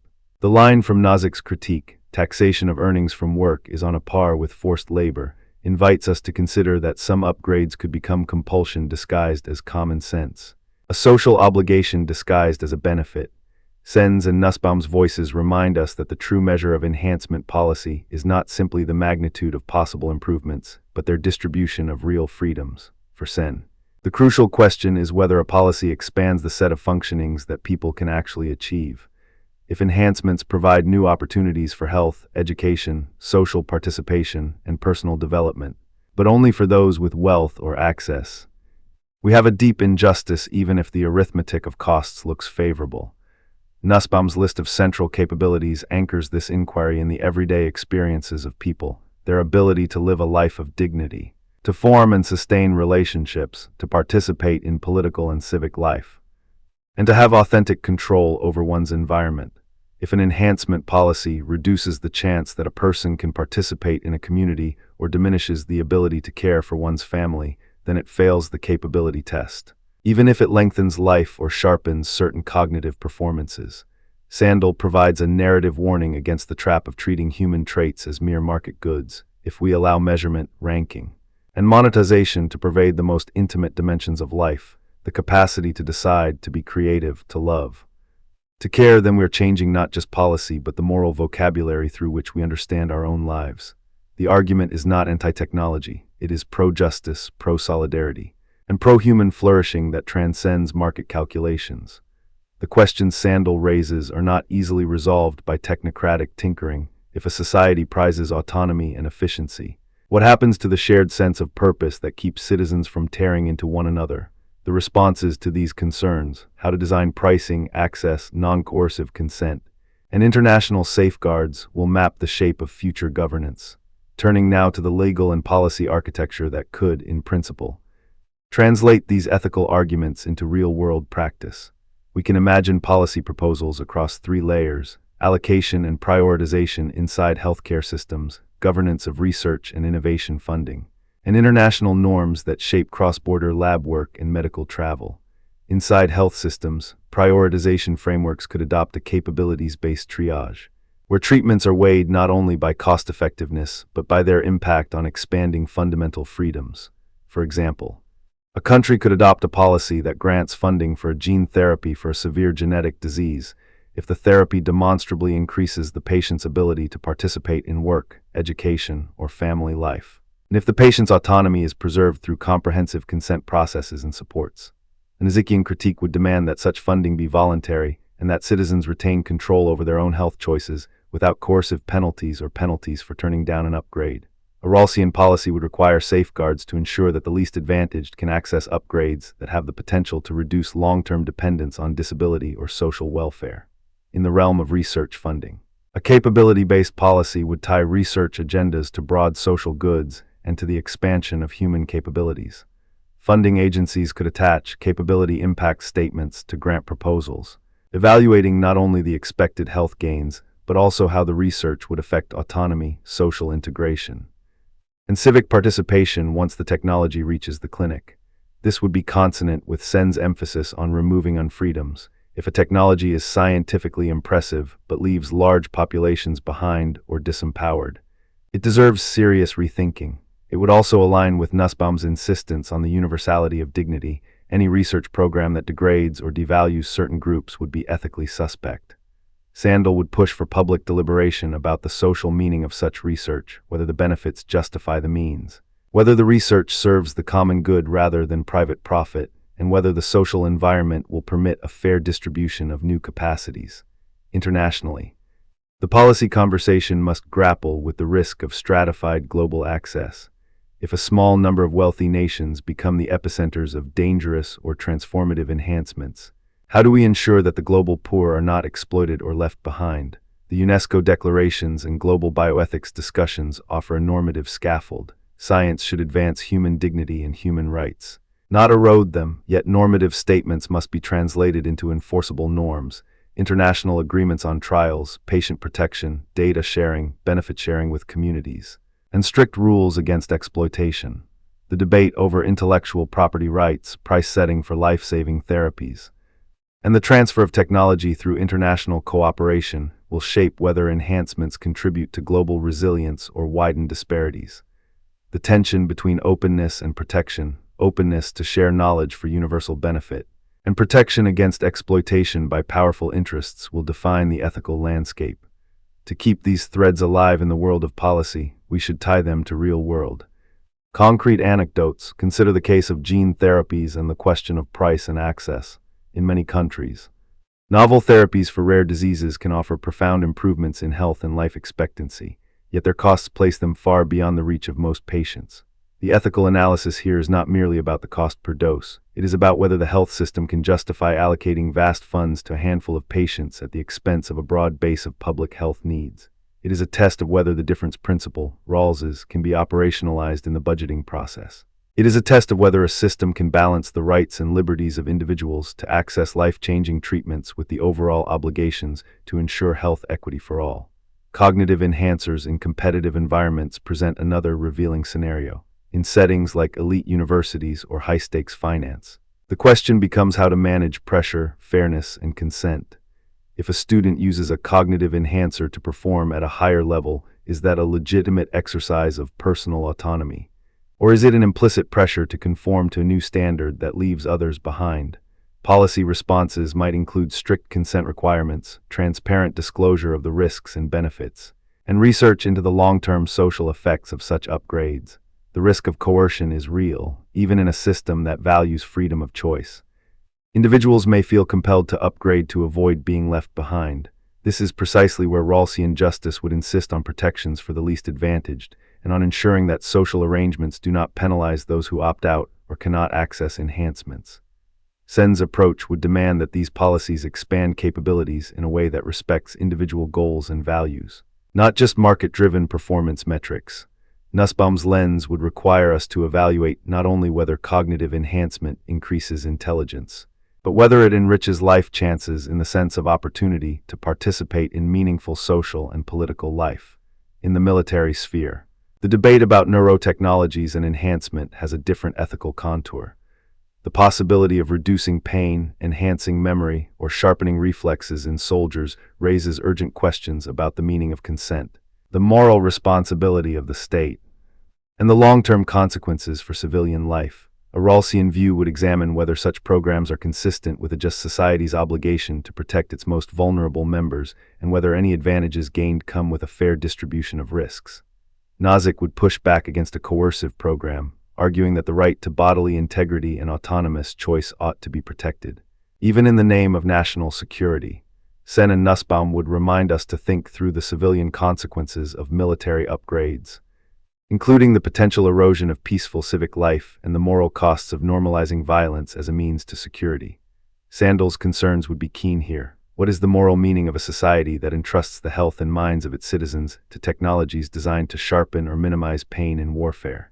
He would warn against a polity that becomes numb to the moral responsibilities we bear toward all people, including those who never choose to take up such a technology themselves. We also need to keep in view a broader, more hopeful line of argument: the practical benefits of enhancement, if carefully designed and fairly distributed, could be enormous. Imagine a world where gene therapies reduce the burden of rare diseases so that families no longer face a cascade of medical crises, where cognitive supports allow students from disadvantaged homes to access education that was previously out of reach, where neurotechnologies help veterans recover function after injuries, or where safe, ethically governed biomedical travel expands access to experimental therapies to people who cannot access them at home due to regulatory limitations or scarcity.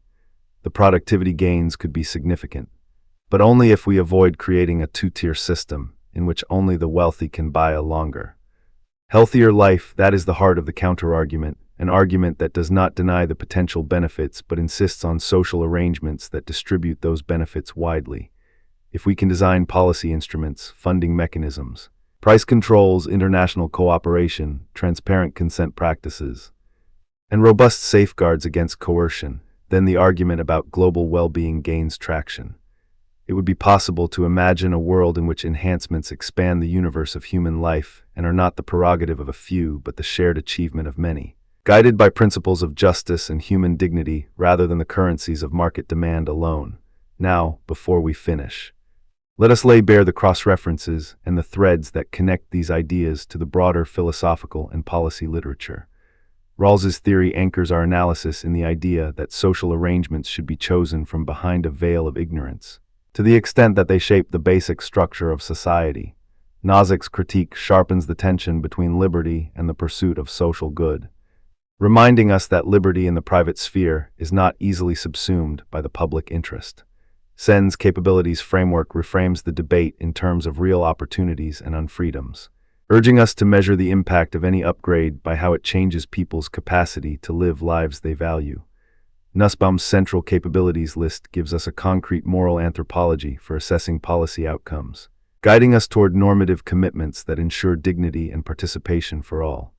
Sandel's moral critique casts a long shadow over the commodification of life, challenging us to preserve solidarity, humility, and meaning in the face of extraordinary technological power.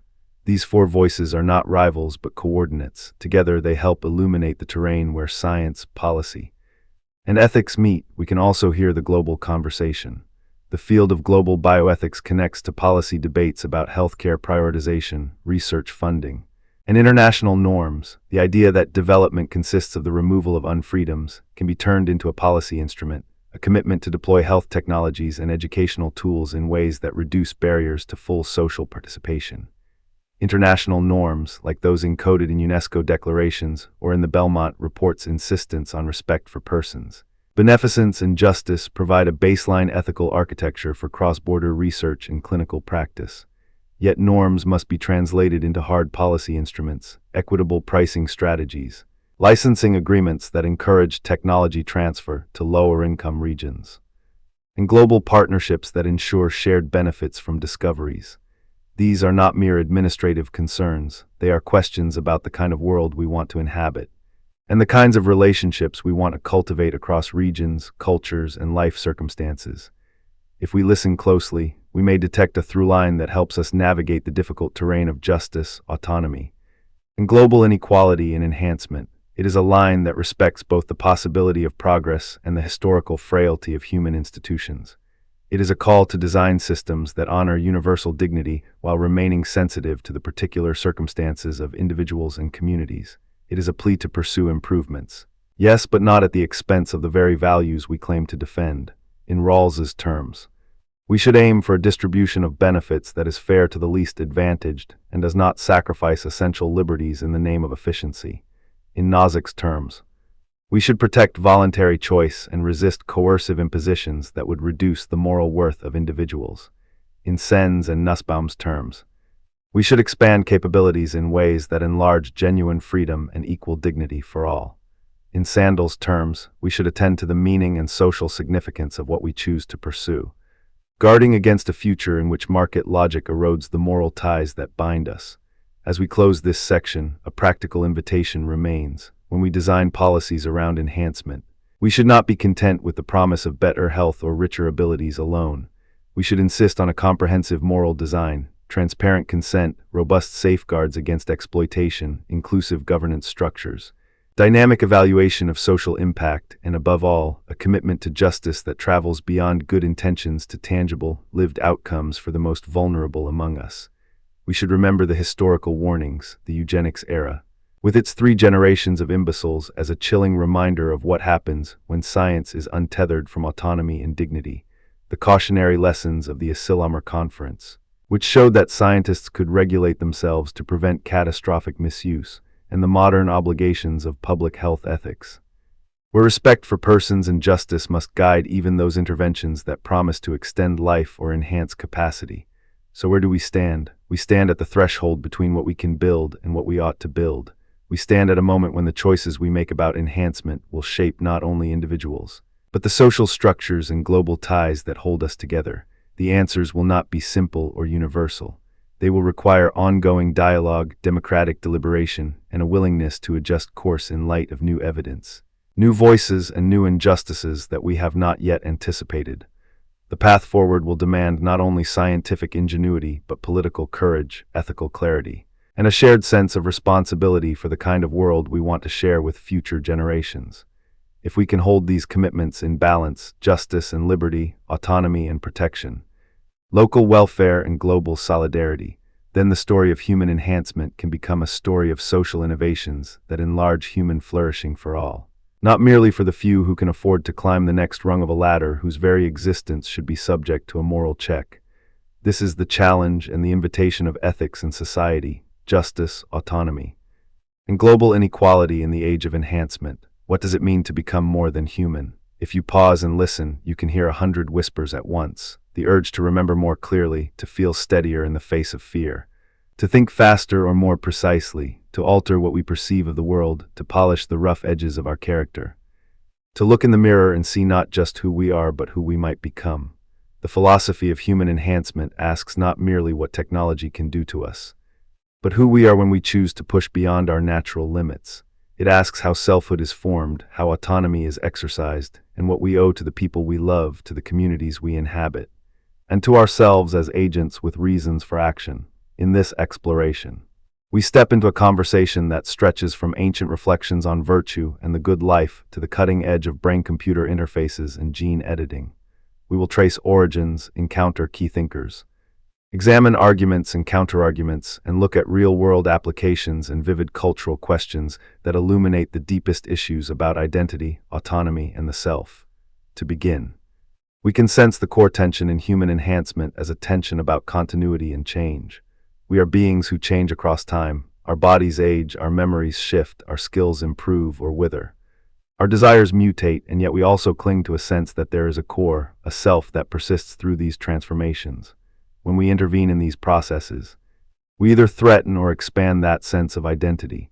The ship of Theseus offers a metaphor that keeps returning. If every plank is replaced, is it still the same ship? If every cell in our brain is altered, does the person who remains become someone else? The history of philosophy has given us powerful tools to think through such questions, not by settling them once and for all, but by sharpening the questions themselves. Let us ground our inquiry in traditions that highlight how a person governs themselves and what it means to live a life that truly feels chosen rather than coerced by habit or circumstance.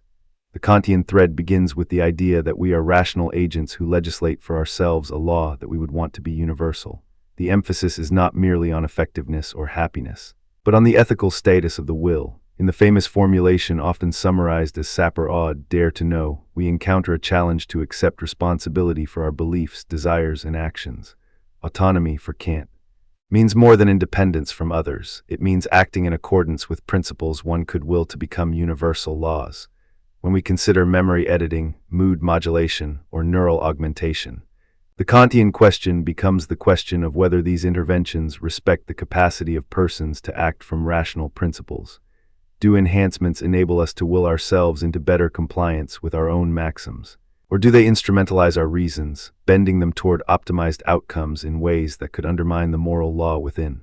From Aristotle's vantage, there is a different cadence to the same question. Aristotle argues that the good for a human being is an activity of the soul in accordance with virtue.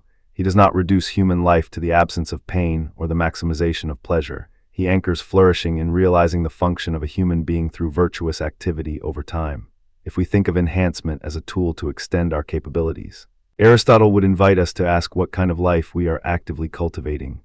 Do memory enhancements, perceptual edits, or cognitive prostheses serve a life of practical wisdom, courage, temperance, and justice? Do they help us enact our rational capacities in harmony with our social roles and the communities we inhabit? The idea of flourishing invites us to consider not merely capabilities, but the orientation of the soul toward the good life as a whole. As a pattern of arrangements that once formed makes possible the expression of virtue in concrete choices. Between these two anchors, Kantian autonomy and Aristotelian flourishing, looms a question about personal identity that modern thinkers have sharpened into a central debate. Derek Parfit's work on identity and continuity challenges us to consider not what remains identical to us through change, but what matters for survival and the good life as we pass through time. Parfit famously argued that personal identity is not what matters in survival. Rather, what matters is psychological continuity and connectedness, the streams of memories, motives, and personality that link the person of today to the person of tomorrow. If enhancement reshapes memory or perception, what matters for the continuity of the self? If I undergo a procedure that edits a memory, or that changes the very way I perceive the world, does the new me retain the same center of gravity that mattered yesterday? Or has a different agent emerged? Parfit's lens pushes us to ask not only whether enhancements make us more capable, but whether they preserve the narrative thread by which we live a valued life.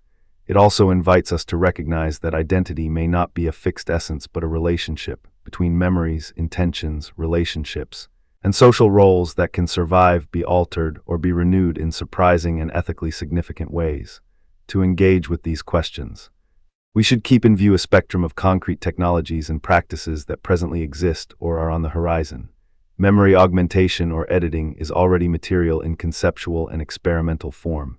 Researchers explore interventions that could enhance forgetting of harmful memories or stabilize certain memories to help people with memory disorders.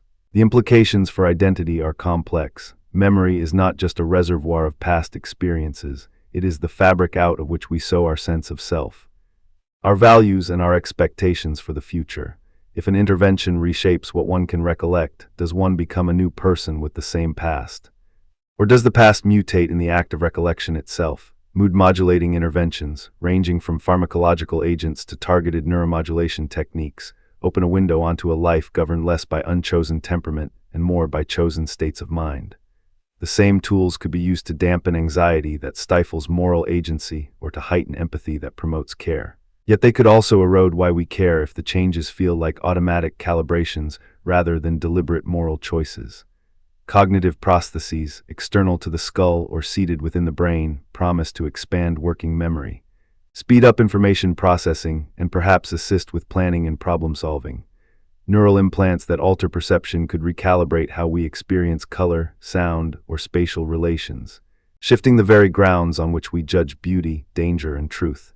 And beyond the laboratory, cosmetic or genetic modifications that reframe personal narrative, altering appearance, altering traits that we once believed were fixed, invite us to think about the relationship between body and identity in fresh terms.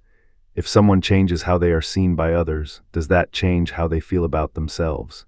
And what moral claims do others have on the self they encounter? In bringing these technologies to life in our minds, let us also introduce two historical or cultural anecdotes that illuminate the questions at stake. The Ship of Theseus is a venerable template for thinking about identity in the midst of radical change. Suppose you replace one plank after another until all the original material has been swapped out. Is the ship still the same ship? Or has it become something else entirely? Now suppose you attach the removed planks to a new hull and sail it as well, another vessel altogether. The paradox invites us to reflect on how identity survives or fails to survive.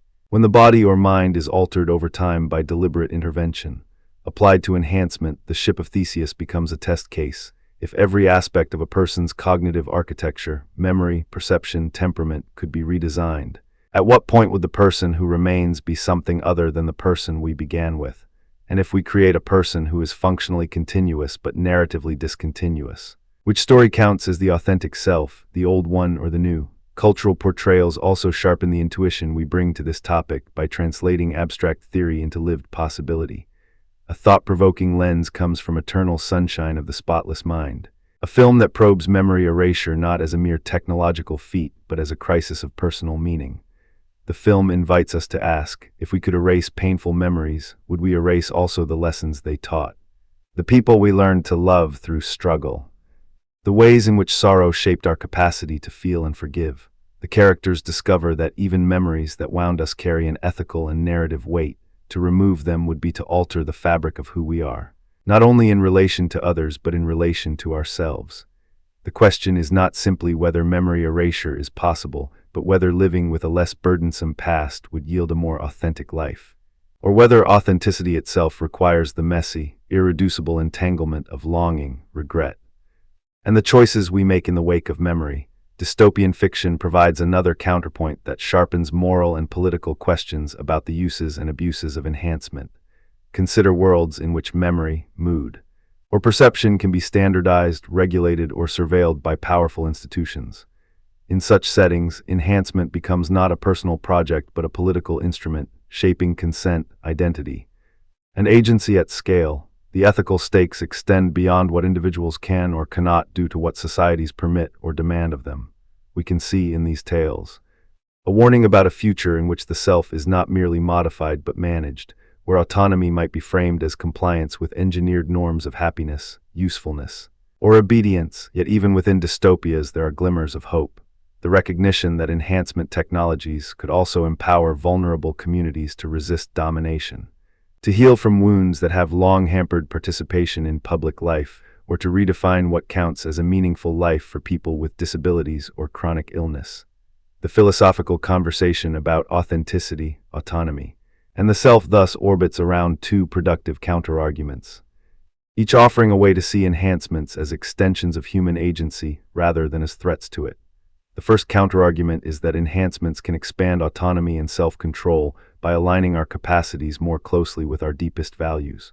When a mood-modulating intervention reduces the lurch of anxiety that blocks prudent decision-making, or when a cognitive prosthesis helps us remember the commitments we have chosen to make we may become better capable of living in a way that honors our own reasons.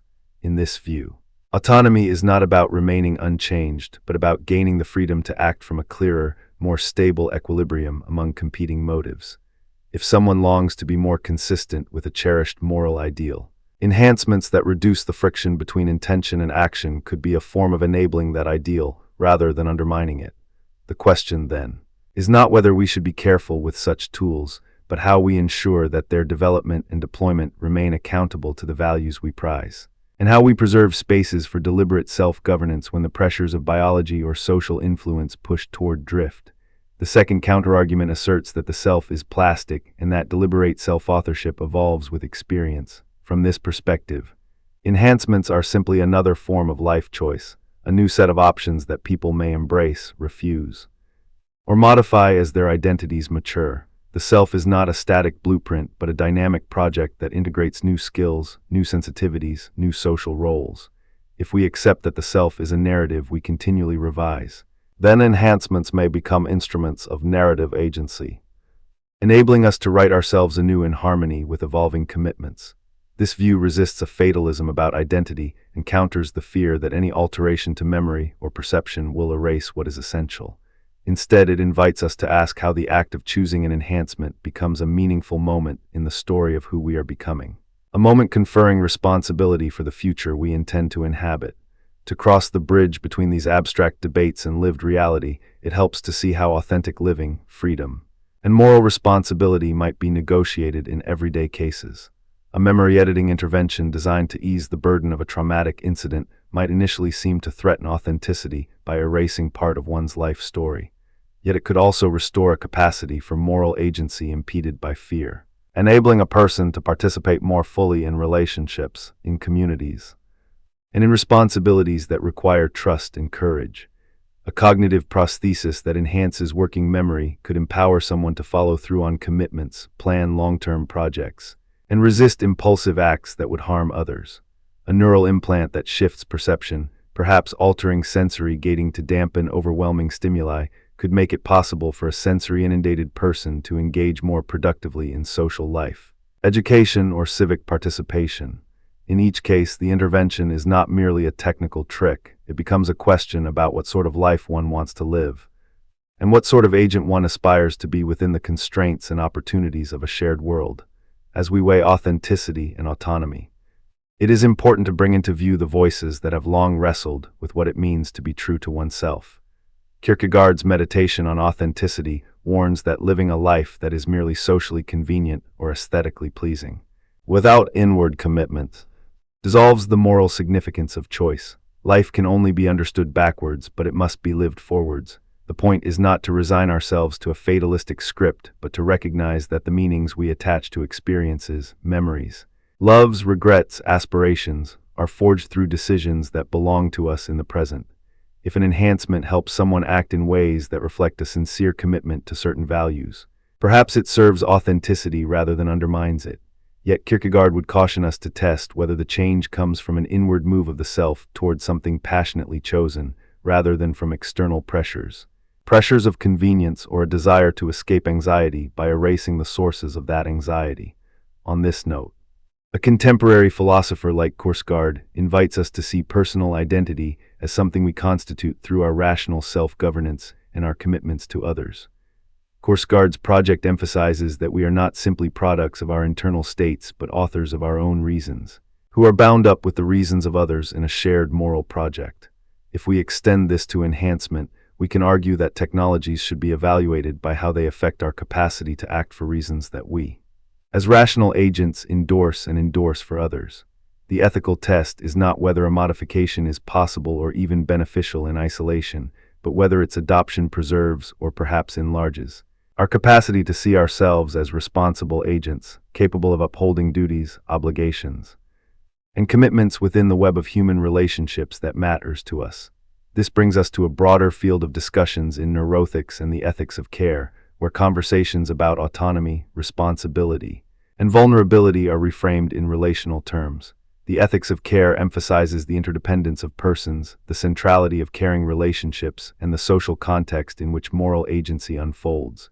Within this framework, Enhancements are not merely private tools used by isolated individuals. Their effects ripple through families, workplaces, and communities, a mood-modulating intervention that helps a parent remain emotionally available to a child, or a neural enhancement that reduces the fear that keeps someone from taking civic action, may be seen as enabling greater capacity to care.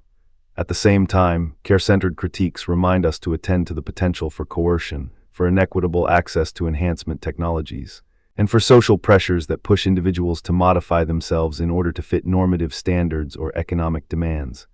The care perspective asks, who bears the burden of risk, who gains power, and who loses, and how can social policies and medical practices ensure that enhancements promote genuine flourishing for all, not merely for those who already enjoy advantage. To ground these reflections further, consider a few concrete scenarios. Imagine memory augmentation aimed at preserving a key set of memories that anchor one's sense of purpose, say, the commitments one has made to family or a valued ideal.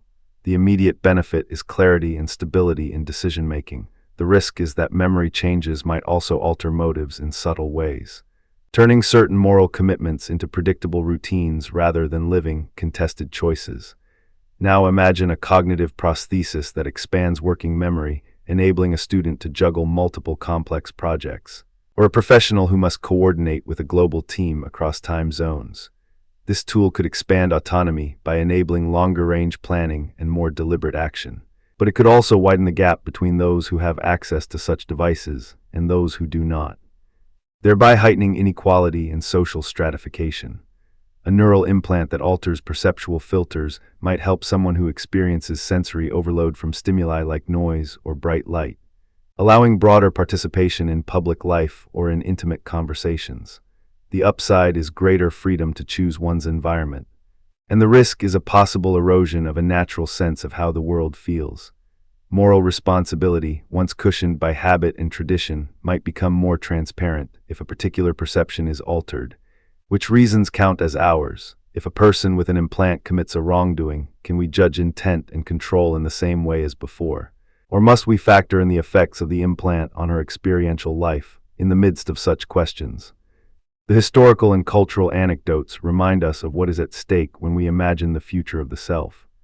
The ship of Theseus invites us to ask whether a self that has embraced successive enhancements would still be the same self in any meaningful sense, or whether we should grant it a fresh personal identity that corresponds to the new capacities and new commitments it carries. If your memory, perception, and temperament are reshaped in ways you freely choose, does that constitutive freedom count as authenticity? Provided your choices align with values you embrace, the eternal sunshine of the spotless mind scenario invites the opposite caution. Perhaps the self is a guardian of a narrative that is not merely a ledger of experiences but a moral field in which loves, mistakes, and reconciliations become meaningful. If you erased painful memories to avoid suffering, you might also erase the lessons those memories taught you about forgiveness, resilience, and the meaning you find in effort and endurance. The danger, then, is not simply losing the past, but losing the capacity to discern what should count as valuable in the present because of the way the past has shaped you. Fusing these threads, we can see a map of the contemporary debate. On one axis is a question about autonomy. Are enhancements tools that broaden the range of deliberate choices? Or do they threaten to foreclose the space for genuine moral deliberation by narrowing or steering our preferences? On another axis is a question about identity. Do enhancements preserve the continuity of the person? Or do they inaugurate a new kind of agent whose values and narrative commitments require re-understanding? A third axis concerns authenticity, the sense that we live in accordance with a self-crafted life rather than a life coerced by genetics, circumstance, or the demands of others. And a fourth axis concerns responsibility, the moral accountability for the outcomes of enhancements, including their distribution, their social effects, and the ways in which they alter our obligations to protect the vulnerable and to maintain the integrity of communal life.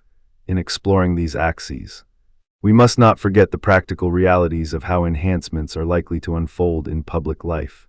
Access will be unequal, shaped by economic conditions, healthcare systems, and cultural norms. There are legitimate concerns about consent in contexts where social expectations press people toward modification, employment markets that favor enhanced individuals, educational systems that reward certain cognitive profiles, or political movements that demand conformity of perception and mood to a shared vision. The ethics of care would remind us to make room for those who are most vulnerable to coercion, ensuring that the decision to enhance is truly voluntary and that the benefits are not merely rebranded forms of coercion by another name.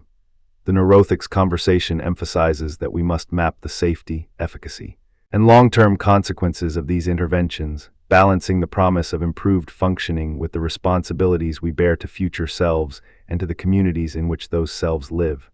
Let me close with a synthesis. Not a conclusion that claims final certainty, but a sense of direction for ongoing inquiry. If authenticity is a trusted alignment of one's life with one's chosen commitments, and if autonomy is the capacity to govern one's reasons and actions, then enhancements should be evaluated by the extent to which they preserve or strengthen these capacities rather than undermine them. The two counterarguments, enhancements can expand autonomy and self-control, and the self is plastic and capable of deliberate self-authorship, offer a hopeful vision. They suggest that the tools we develop can serve as means for deeper self-governance and richer forms of engagement with life. But the cautionary voices, the voices of Kierkegaard and, through the ethics of care, the relational critics, warn us to ground technical possibility in lived responsibility. They insist that the meaning we give to our choices, the care we extend to others, and the stories we tell about who we are matter as much as the capacities we gain. In the end, the question is not simply how we might become more capable, but how we might become better, more able to choose with deliberation, to love with humility, to share responsibility in a world that is both fragile and interwoven. The ship of Theseus reminds us to attend to identity as something that may endure through change, and yet may require new forms of recognition when the core of the self begins to reimagine its own horizon.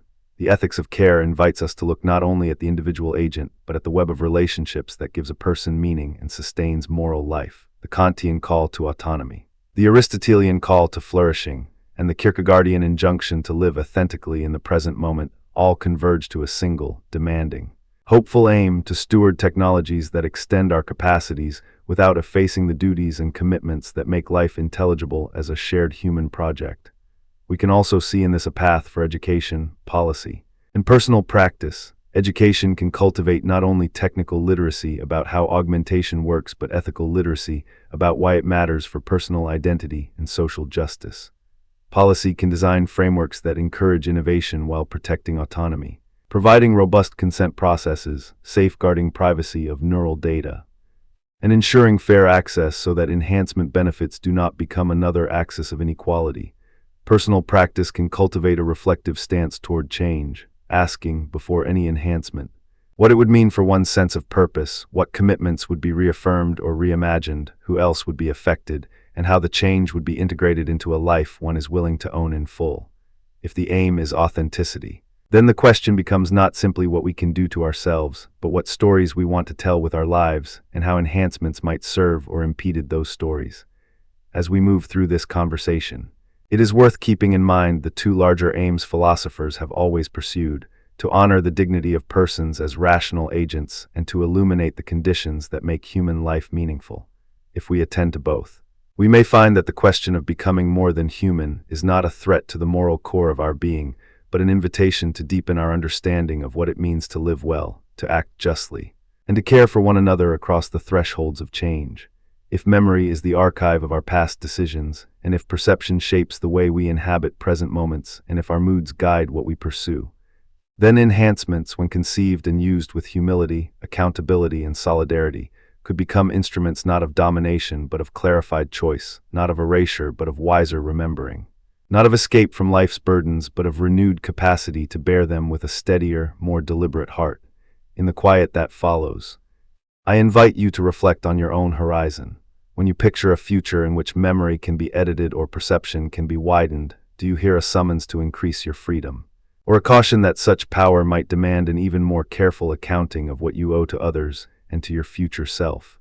Do you see a path toward living more authentically in line with your deepest commitments, or a risk that a perfected mind would drift away from meaningful struggle, from the messy grandeur of choosing who to be in the face of uncertainty?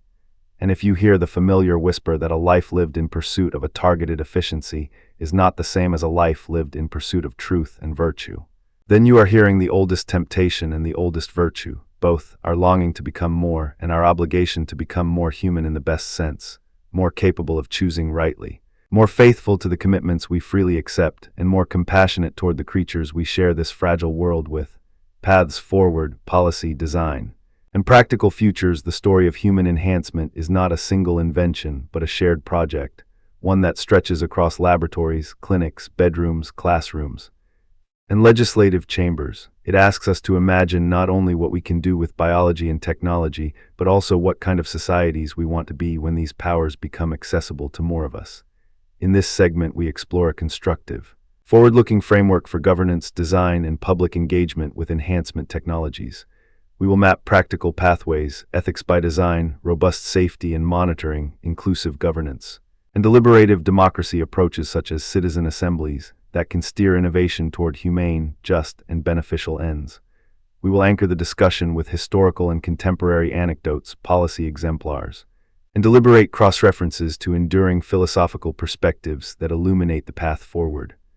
Origins and why governance matters. Now the conversation about human enhancement emerges out of a long arc that begins with the most intimate questions about health, flourishing, and betterment, and then widens to include questions about fairness, safety, representation, and responsibility.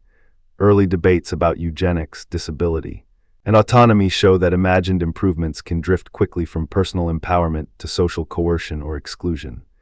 In the modern era, enhancement technologies, gene editing, neural interfaces, biotechnologies that alter physiology or cognitive capacities, and even digital augmentations present a double-edged possibility. They promise relief from disease, the expansion of human capabilities, and new forms of learning and resilience. They also threaten new inequalities, new risks, and new modes of surveillance and control if not governed well. This is where the idea of governance becomes not a bureaucratic fetter, but a form of public stewardship. Governance is the practice of shaping norms, rules, incentives, and institutions so that innovation serves shared goods, health, autonomy, dignity, social cooperation, and planetary sustainability. The aim is not to break every potentially beneficial advance with red tape, nor to laissez-faire everything and hope for benevolence to triumph. It is to design systems, procedural and substantive, that can adapt, learn, and respond as knowledge grows and as different communities define what counts as acceptable enhancement. A guiding frame that has proven durable across domains is the combination of precaution, deliberation, and justice. The precautionary principle in its wingspread formulation offers a starting point safeguard when an activity raises threats of harm. Precautionary measures should be taken even if some cause-and-effect relationships are not fully established scientifically. This is not a call for paralysis. It is a call to structure investigations so that safety, ethics, and social legitimacy are built in from the outset, not tucked away after the fact. The principle invites thoughtful risk management rather than a blanket ban or a rush to market, but precaution must be balanced by a robust commitment to justice and public legitimacy. Here Rawls's insistence that justice is the first virtue of social institutions, as truth is the first virtue of systems of thought, invites us to design governance systems that translate high-level ethical commitments into concrete policies that treat people as free and equal, with fair opportunities to benefit from advances and to participate in decision-making about how those advances unfold. Habermas's insight about the public sphere, the space where something approaching a public opinion can be formed, reminds us that decisions about enhancement should be subject to rational, inclusive discourse where diverse voices can be heard and reasoned justification can be given for contested policies. And the idea of public justification, central to Habermasian ethics, pushes us to craft policies that can be rationally defended to all who are affected, not merely to elites or technocrats. From Asilomar to the CRISPR era, anecdotes that shape today's governance ambitions to understand where we are headed. We can look to two historical threads that illuminate how societies can respond to emerging biotechnologies. First, the Asilomar Conference on Recombinant DNA in 1975 represents a landmark moment of proactive, self-imposed governance by scientists. The gathering produced a collaborative, precautionary ethos. Researchers came together not to demand instant public consent, but to commit to guidelines that would safeguard safety while allowing scientific exploration to proceed. The spirit of Asilomar was not to halt discovery, but to create a transparent, cross-disciplinary framework in which scientists, regulators, and the public could work in concert. The conference fostered the idea that technical communities could take responsibility for the governance of their own work, at least in the early, uncertain stages of a rapidly evolving field. That event, in its essence, is a reminder that governance can be anticipatory, inclusive, and capable of generating legitimacy through dialogue and shared norms.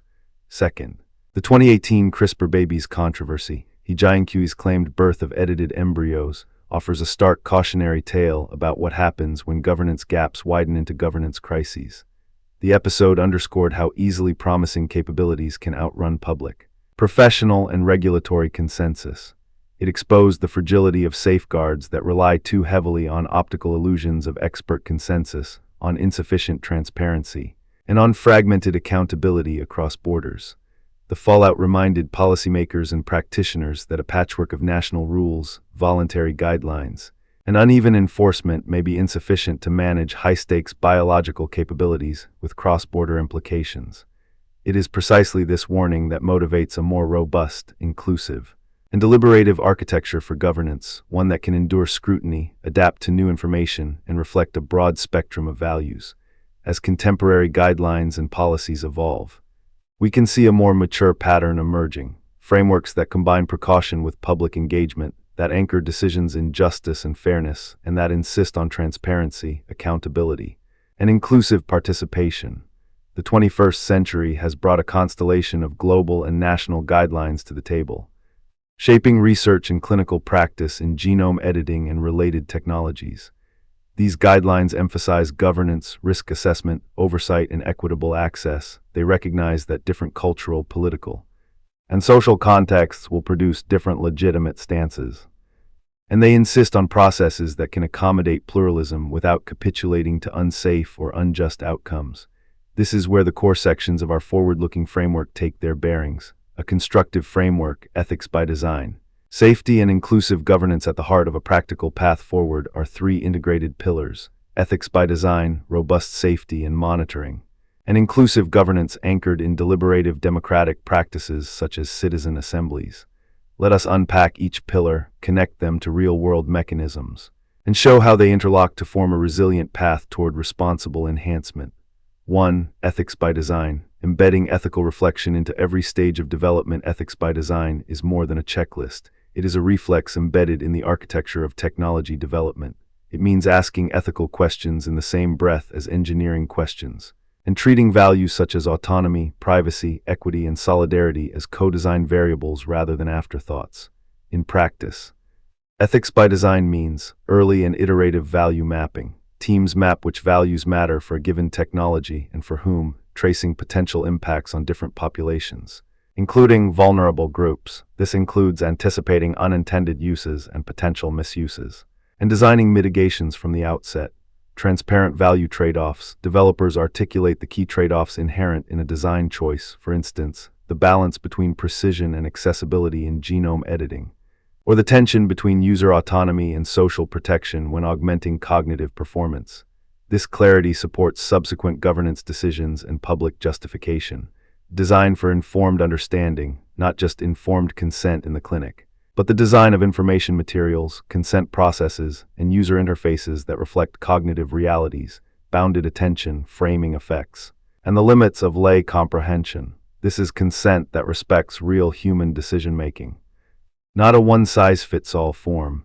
Safeguards co-constructed with communities. Communities participate in setting the guardrails that really matter to them. This includes deliberation about what counts as acceptable risk, acceptable endpoints, and acceptable access. The idea is to avoid top-down imposition of norms that fail to reflect lived values.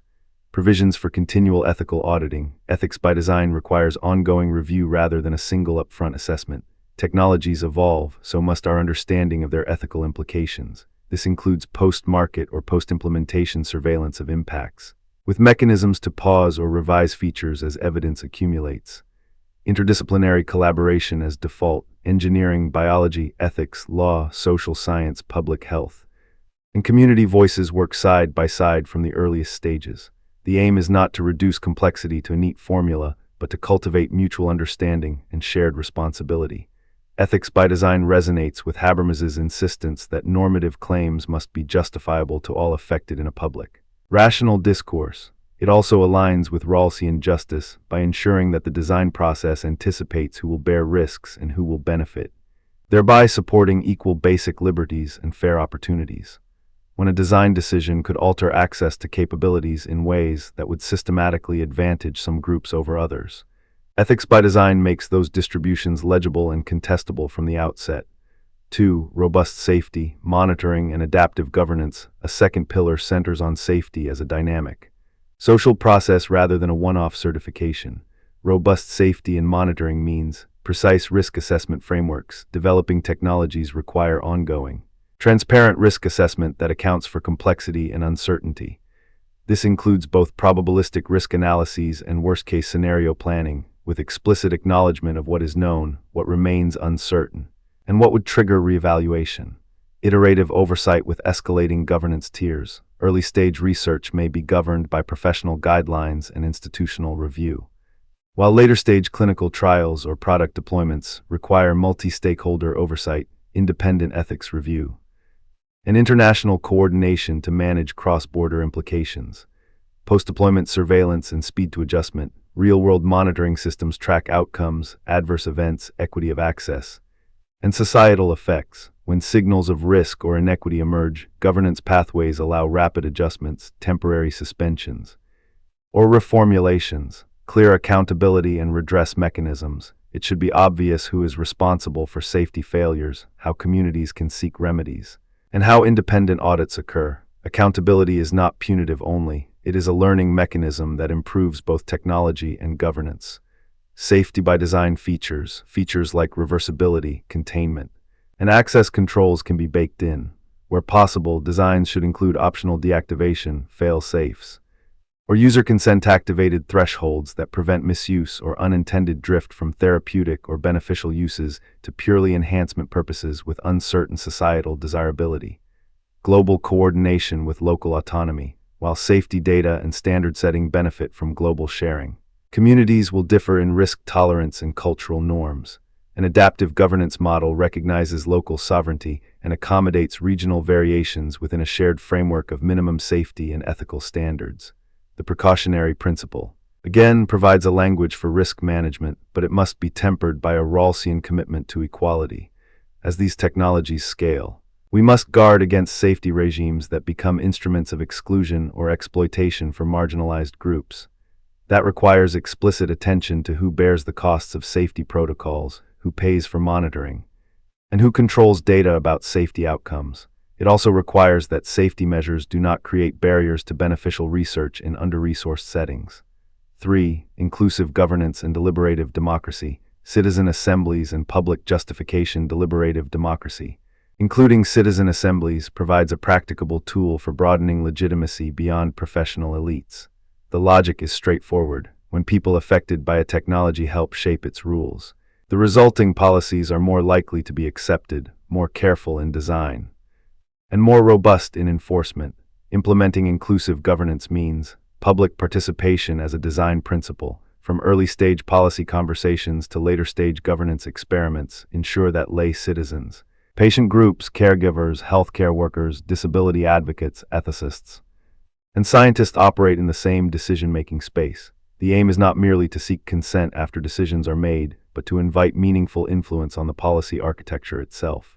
Citizen assemblies and deliberation as standard practice. Structured processes in which a demographically representative panel of citizens deliberates on questions of enhancement governance, receives balanced information from experts, questions policymakers, and produces recommendations with explainable rationales. These assemblies should have real influence. Our aim is not symbolic engagement, but policy leverage.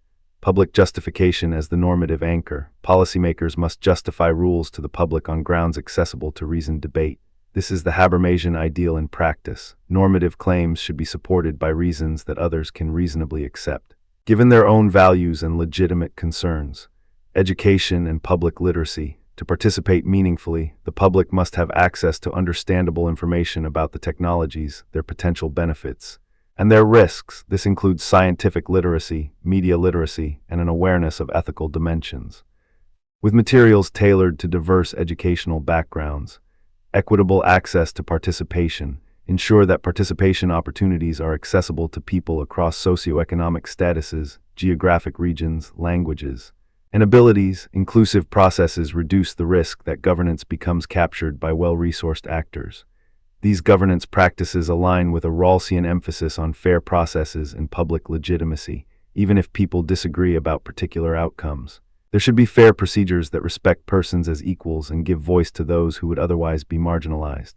They also align with Habermas's vision of the public sphere as a space where reason and discursive legitimacy replace mere coercion or bureaucratic fiat.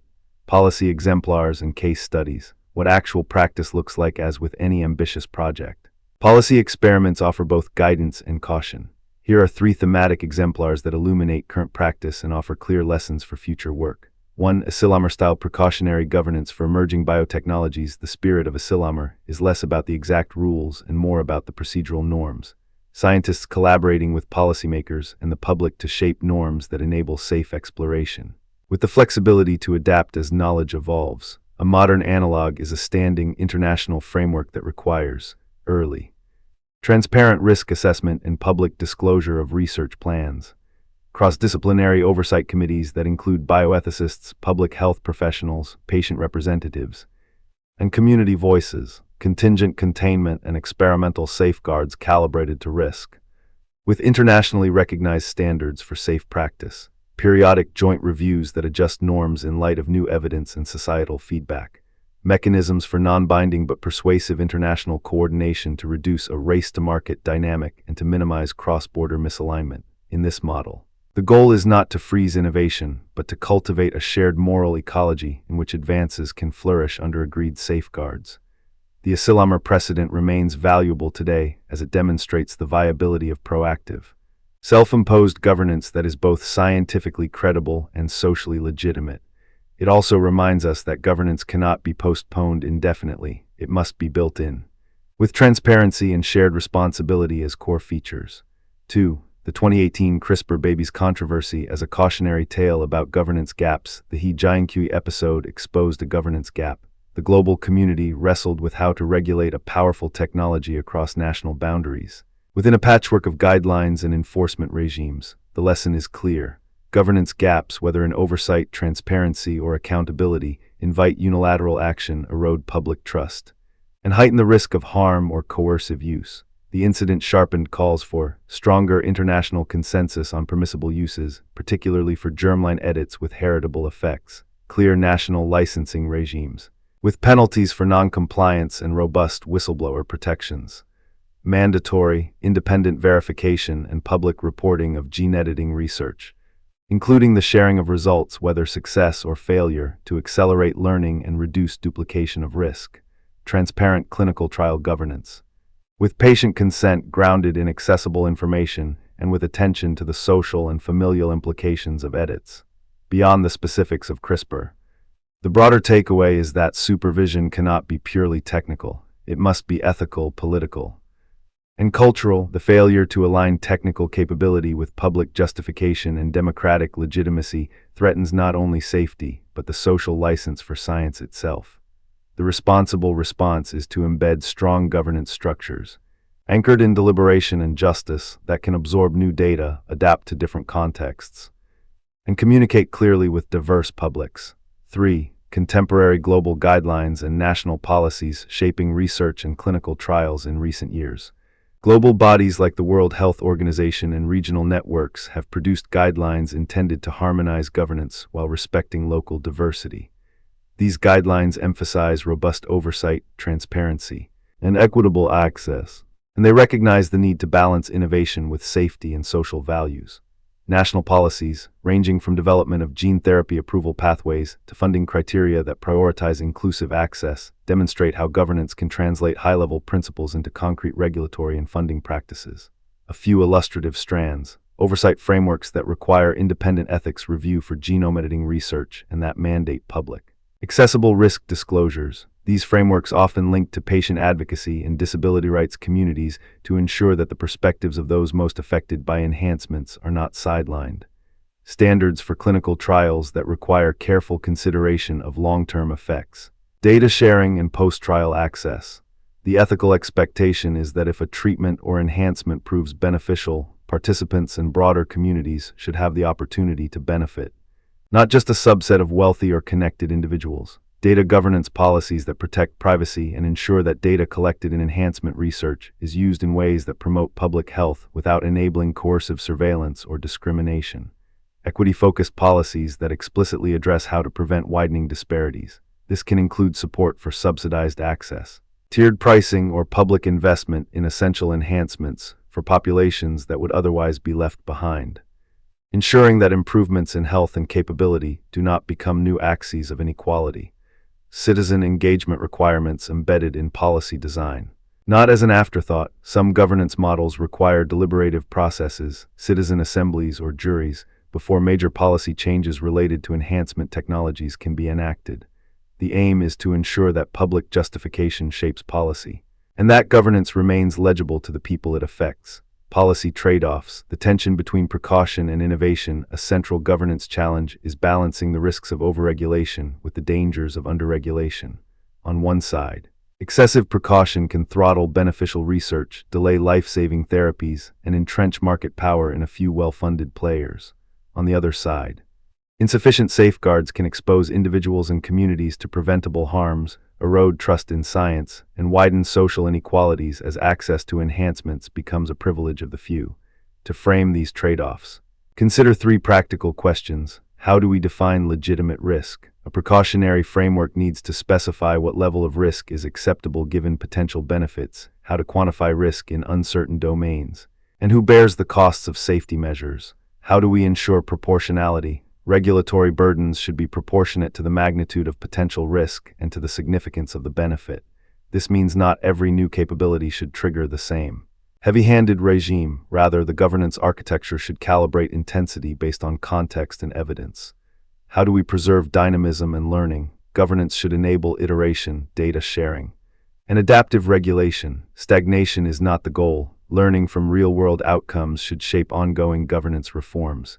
In this light, the precautionary principle is a compass, not an anchor. It guides us to take protective steps when evidence is uncertain, but it also invites us to design governance in ways that remain responsive to new information, diverse normative judgments, and changing social priorities.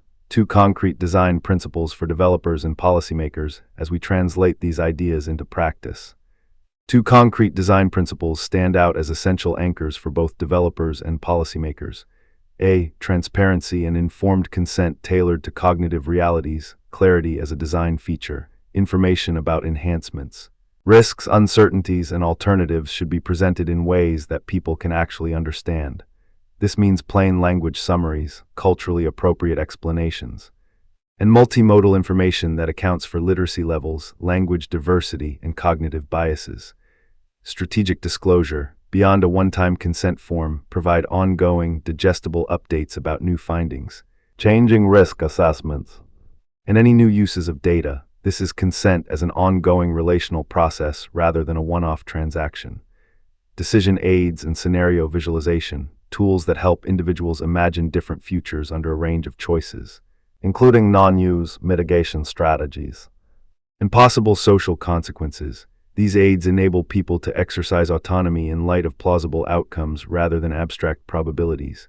Community-informed consent. Adapt consent processes to reflect the values and concerns of communities most affected. In some contexts, community-level deliberation should accompany individual consent for interventions with broad social implications, with safeguards to preserve individual autonomy. This principle dovetails with Habermas's insight about public justification. If citizens are to accept a policy, the reasoning behind it must be accessible and justifiable to a broad audience, not merely technically defensible to specialists. It also aligns with Rawls's emphasis on fair procedures. The consent landscape should be fair, transparent, and accessible to all who are affected. B. Equity-centered access and priority setting to prevent widening disparities. Explicit equity analysis. Every design and policy choice should be accompanied by an analysis of who stands to gain, who bears risks, and who will be able to access benefits. This includes attention to geographic, economic, racial, disability, and gender dimensions. priority setting that centers the least advantaged. When resources are limited or access is constrained, governance should aim to reduce disparities rather than widen them. This means targeted programs, subsidies, and public investments designed to ensure that enhancements do not become a barrier to opportunity for the marginalized. International and cross-border equity mechanisms ensure that global collaborations do not lock in inequities. This could involve technology transfer agreements, shared infrastructure, and funding strategies that support low- and middle-income countries in participating in and benefiting from advancements. Designed for affordability and access from the outset, policies and business models should consider pricing, maintenance costs, and the possibility of open access or openly licensed design frameworks where appropriate. This approach can foster broader use without compromising safety and quality. Again, these principles are not merely ethical slogans. They translate into concrete policy design, funding structures that incentivize equitable access, regulatory pathways that avoid creating monopoly control, and governance processes that include voices from historically underserved communities. The ethical core here, justice as fairness in the Rawlsian sense, requires that the benefits of enhancement are distributed in ways that improve, not exacerbate the conditions of the least advantaged. Cross-referencing with philosophical ideals and broader themes throughout this forward-looking architecture, several philosophical threads keep surfacing, each offering depth and rough terrain to navigate. Habermasian public justification and the public sphere. The push for inclusive governance and deliberative democracy embodies Habermas's conviction that legitimacy requires that claims about political norms be justifiable to all affected through rational discourse. The structure of citizen assemblies, the insistence on accessible information, and the demand that policy be defendable in public reason all reflect this ideal. The public sphere becomes the testing ground where technical possibilities are weighed against shared values and social consequences. Rawlsian justice and the prioritization of the least advantaged. A Rawlsian lens casts governance choices as decisions about how to distribute benefits and burdens under conditions of open political debate and fair equality of opportunity. Enhancement technologies threaten to intensify pre-existing disparities if not designed with justice at the center. The priority-setting principle, therefore, is not merely one of risk control but of shaping distributional outcomes so that the vulnerable are not left behind. The precautionary principle as a governance instrument, the wingspread formulation provides a critical heuristic for acting in the face of uncertainty. It tells policymakers to act with prudence when evidence is incomplete. But it does not dictate inflexible prohibition. Instead, it invites careful, proportionate responses that preserve room for learning and adaptation as evidence evolves. Biosecurity, public health, and educational policy. The governance of enhancement technologies sits at the intersection of biosecurity and public health. This terrain requires not only robust regulatory frameworks, but also coherent public education policies that equip citizens to participate meaningfully in governance and to engage with science in an informed, constructive manner. Education policy becomes a lever for expanding the public's capacity to participate in deliberative democracy around enhancement. Analogies and historical anecdotes to illuminate governance paths to render these ideas tangible. Consider 2 analogies. Then 3 more anecdotes that illuminate governance practices in the wild. The city planning analogy. A society shaping an enhancement ecosystem is like a city planner shaping a city's infrastructure. You cannot build every possible road or bridge. You must decide what pathways to create to serve most people well. Balance mobility with safety, and invest in universal access to essential services such as healthcare and education. The governance framework is the master plan plus the zoning codes that prevent dangerous shortcuts and ensure that innovations are integrated into a coherent, livable environment. The software update analogy. Technology goes through cycles of updates, patches, and sometimes feature removals. A governance system that mirrors this reality will require rapid feedback loops, clear patch notes, risk disclosures, and an uncomplicated rollback mechanism when a new enhancement yields unintended consequences. Just as a user can opt into a software feature, individuals should retain a meaningful sense of control over their bodies and cognitive experiences, with the ability to opt out of certain enhancements or to recalibrate them as needed. The public health vaccine analogy. The deployment of population-scale interventions requires careful risk-benefit analyses, informed consent at scale, and access guarantees. In the case of enhancement technologies, a policy framework can reflect the same ethical commitments, maximize benefits, minimize harms, and ensure that vulnerable populations are protected while still enabling innovation. Two historical anecdotes, Asilomar and contemporary guidelines, anchor our understanding of governance in a broader arc. The Asilomar Conference reminds us that scientists can lead in shaping norms that enable safe progress. It demonstrates the power of professional communities to self-regulate responsibly in the absence of robust external frameworks. The CRISPR babies episode underscores the risks of governance gaps and the essential need for transparent, cross-border oversight and accountability to protect public trust and to ensure that the pace of discovery does not outstrip shared moral commitments. Contemporary global and national guidelines illustrate that governance is maturing into a collaborative enterprise. It seeks to harmonize safety, ethics, and justice with the realities of diverse cultures and political systems, all while maintaining an insistence on public justification and equitable access. Working through real-world applications and examples to give texture to the framework, we can touch on real-world domains where these pathways play out today. Therapeutic genome editing in somatic cells in clinical contexts. Therapies based on editing non-heritable cells, such as ex vivo editing of blood or immune cells, present clear opportunities for treating disease. Governance here emphasizes robust clinical trial oversight, patient education, fair patient selection criteria, and transparent sharing of outcomes to guide future work. The equity concern is especially salient if such therapies are expensive or accessible only in high-resource settings. The benefits will be uneven, aggravating health disparities. Neural interfaces and cognitive enhancement. Devices that interact with neural systems hold promise for restoring function, improving memory, or augmenting performance. The design challenges include safety, long-term effects on identity and autonomy, privacy concerns related to neural data, and equitable access. Governance must consider the possibility of cognitive divide, who can afford such devices, who sets the criteria for improvement, and how to prevent coercive use in contexts like education or employment. Bioengineering and germline considerations. Although many jurisdictions bar or tightly regulate germline edits due to heredity and justice concerns, the conversations about governance are inseparable from policy deliberations about risk, consent across generations, and the shared responsibilities we owe to future people.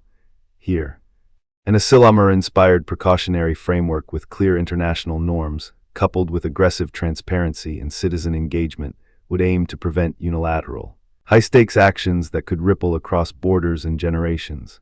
Equitable access in low-resource settings, beyond the question of whether to pursue enhancement at all. Policy must address distributive justice, public investment in essential infrastructure for safe research, technology transfer arrangements, and affordability programs can ensure that the benefits of enhancement are not confined to wealthier segments of the global population. This is where the Rawlsian emphasis on the least advantaged and the Habermasian emphasis on public legitimacy converge into practical policy design. Education policy and public literacy as a governance tool. A society that seeks to govern enhancement technologies must also educate its citizens. This includes climate-like literacy for biology and digital literacy for data governance. An informed public is better able to engage in deliberative processes, to assess risks and to hold policymakers to account. Two, supporting counterarguments and responses. No governance framework is complete without acknowledging legitimate critiques. Here are two prominent counterarguments, with brief responses that align with the design principles outlined above.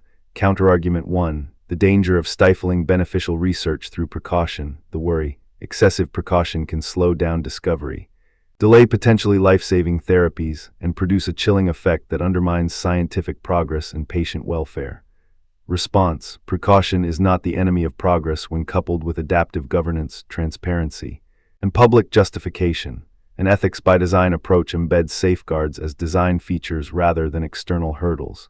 By building an iterative risk assessment, post-implementation monitoring, and inclusive decision-making, we preserve the capacity for innovation while reducing the likelihood of harmful outcomes. Moreover, governance structures can include fast-track pathways for high-benefit therapies under robust oversight, ensuring that safety and rapid progress are not mutually exclusive. Counterargument 2. The challenge of uniform global standards given divergent cultural and political contexts. The worry: a single global standard may be inappropriate for diverse societies with varying values, legal traditions, and risk tolerances. Cultural relativism and sovereignty concerns complicate the prospect of universal rules. Response: the aim is not to impose a rigid, one-size-fits-all regime, but to establish a credible core set of principles and minimum safeguards that can be implemented with local adaptations. Global coordination can facilitate data sharing, cross-border ethics review, and mutual learning, while national and local governance structures retain the authority to reflect cultural, religious, and political particularities. The Habermasian ideal of public justification helps here. Policies should be justifiable within the public reasoning of each community, even as they align with broader global norms about safety and justice. Deliberative processes like citizen assemblies allow communities to articulate their own acceptable boundaries, while still benefiting from shared knowledge about risks and ethics. Cross-references to the broader canon, philosophy, biosecurity, and policy education as we thread these arguments together. Several cross-references illuminate both the texture and the stakes of this project. Habermas and public justification. The central normative claim is that political norms must be justifiable to all affected through rational discourse. Governance practices that emphasize transparent deliberation, accessible information, and reasons offered in inclusive forums are robust realizations of this idea. Rawls and justice. The governance architecture should shield basic liberties and ensure fair opportunities to benefit from enhancements. It is not enough to ensure safety. We must ensure that people have fair and affordable access to improvements that could affect health and agency. The precautionary principle. This principle is a practical guide for action when evidence is uncertain. It helps justify prudence in the early stages of a technology's development and deployment, while not foreclosing continued exploration under robust safeguards and public accountability. Biosecurity and public health. Enhancement technologies bring potential public health gains, but also new vectors for risk, including dual-use concerns. A policy architecture tethered to robust biosafety norms, transparent reporting, and responsible information sharing supports not only individual protection but collective security and well-being. Educational policy. An educated public is essential for meaningful participation in governance. Education policy should empower citizens to understand the science behind enhancement technologies, evaluate claims about risk and benefit, and participate in public discourse with confidence. Practical pathways for implementation. A synthesized roadmap if we take seriously the commitments outlined above. A practical roadmap emerges. Here are 10 interlocking steps that policymakers, developers, institutions, and publics could adopt to realize a responsible, forward-looking governance of enhancement. 1. Codify ethics by design as a default mode of development. Require teams to articulate the ethical questions, value trade-offs, and user-centered safeguards at the outset, and to demonstrate how these considerations influence design decisions. 2. Build robust safety and monitoring into the life cycle of every project. Establish independent, interdisciplinary oversight with clear milestones, post-market surveillance, and feedback loops to adjust policies and products as evidence accrues. 3. Create and fund inclusive governance platforms. Invest in citizen assemblies, public deliberations, and deliberative polling that inform policy choices and legitimize decisions through broad public reasoning. 4. Publish accessible, ongoing risk communications. Develop decision aids, plain language materials, and culturally attuned information that enables informed consent and public understanding, with repeated updates as science evolves. 5. Implement equity-focused access and priority setting. Design funding, pricing, and distribution mechanisms that prevent new enhancements from deepening existing disparities and that ensure access to those who would benefit most. 6. Foster international coordination with local adaptability. Support global norms for safety and ethical standards, while allowing cultural and political contexts to shape enforcement and implementation. 7. Encourage data sharing and transparency. With strong privacy protections, create norms and legal structures that balance the value of shared learning with the need to protect personal and community data. 8. Establish clear accountability and redress pathways. Define who is responsible for safety and ethics, how governance agencies can be held to account, and how people can seek remedies for harms or abuses.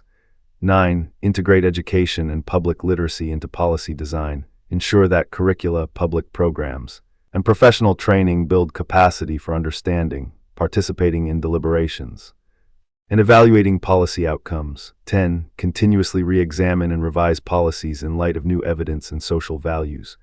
Governance should be an ongoing practice of refinement, not a fixed doctrine, toward a humane, democratic, and just future of enhancement. The work of governance in human enhancement is not only technical but deeply moral.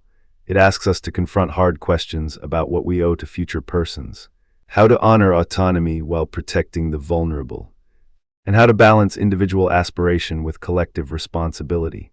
The framework presented here seeks to answer those questions with a disciplined humility, to acknowledge uncertainties, to invite public reasoned dialogue, and to commit to justice through concrete design, policy, and participation. In the end, governance is not a question of stopping progress, it is a question of guiding progress with wisdom and care. It is a practice of shaping the contours of the possible in such a way that the path forward respects dignity, expands opportunity, and preserves the social trust that science and society rely upon. It is a practice of building a shared moral ecology, in which science serves human flourishing without trampling on persons or communities. We can honor the best aspirations of the Asilamar moment by translating its spirit into today's more plural, interconnected world, a world where enhancement technologies can be pursued with explicit attention to safety, responsibility, and justice, where design and policy are inseparable partners, and where citizens, scientists, policymakers, and advocates together cultivate a public reasoning that justifies the choices we make about the bodies and minds we seek to improve. In closing, a few lines for reflection. Drawn from the enduring languages of philosophy and the practicalities of governance, on justification and legitimacy, we ask not merely, can we, but also, should we? And for whom, public justification asks for reasons that people can share and understand. Even when their answers diverge, the public sphere becomes the school for evaluating not just the science but the social meaning of enhancement. On justice and opportunity, the doors of enhancement should be opened for those who would most benefit and who have historically faced barriers to opportunity, if we pursue an ethic of accessibility and fairness. The benefits of human enhancement will be measured not only by what we can do, but by who can do it and how well we can live with one another afterward. On precaution and courage, precaution guides prudence, but courage guides progress that is fair, inclusive, and beneficial. A robust governance framework can marry caution with boldness, enabling discoveries that lift up the vulnerable and empower ordinary people to shape their own futures. On the everyday practice of governance, governance is a daily practice of listening, translating values into policies, testing those policies against lived experience, and adjusting course when evidence or expectations shift. The aim is not perfection but continuous improvement, an ongoing conversation across generations about the kind of world we want to share. As we move from theory to practice, the essential question remains: how can we turn the shared ideals of ethics, justice, and public reason into concrete arrangements that guide research, design, and deployment in ways that are safe, fair, and empowering for all? The answer lies in the daily work of ethics by design, safety net monitoring, inclusive governance, and the patient, stubborn labor of public deliberation.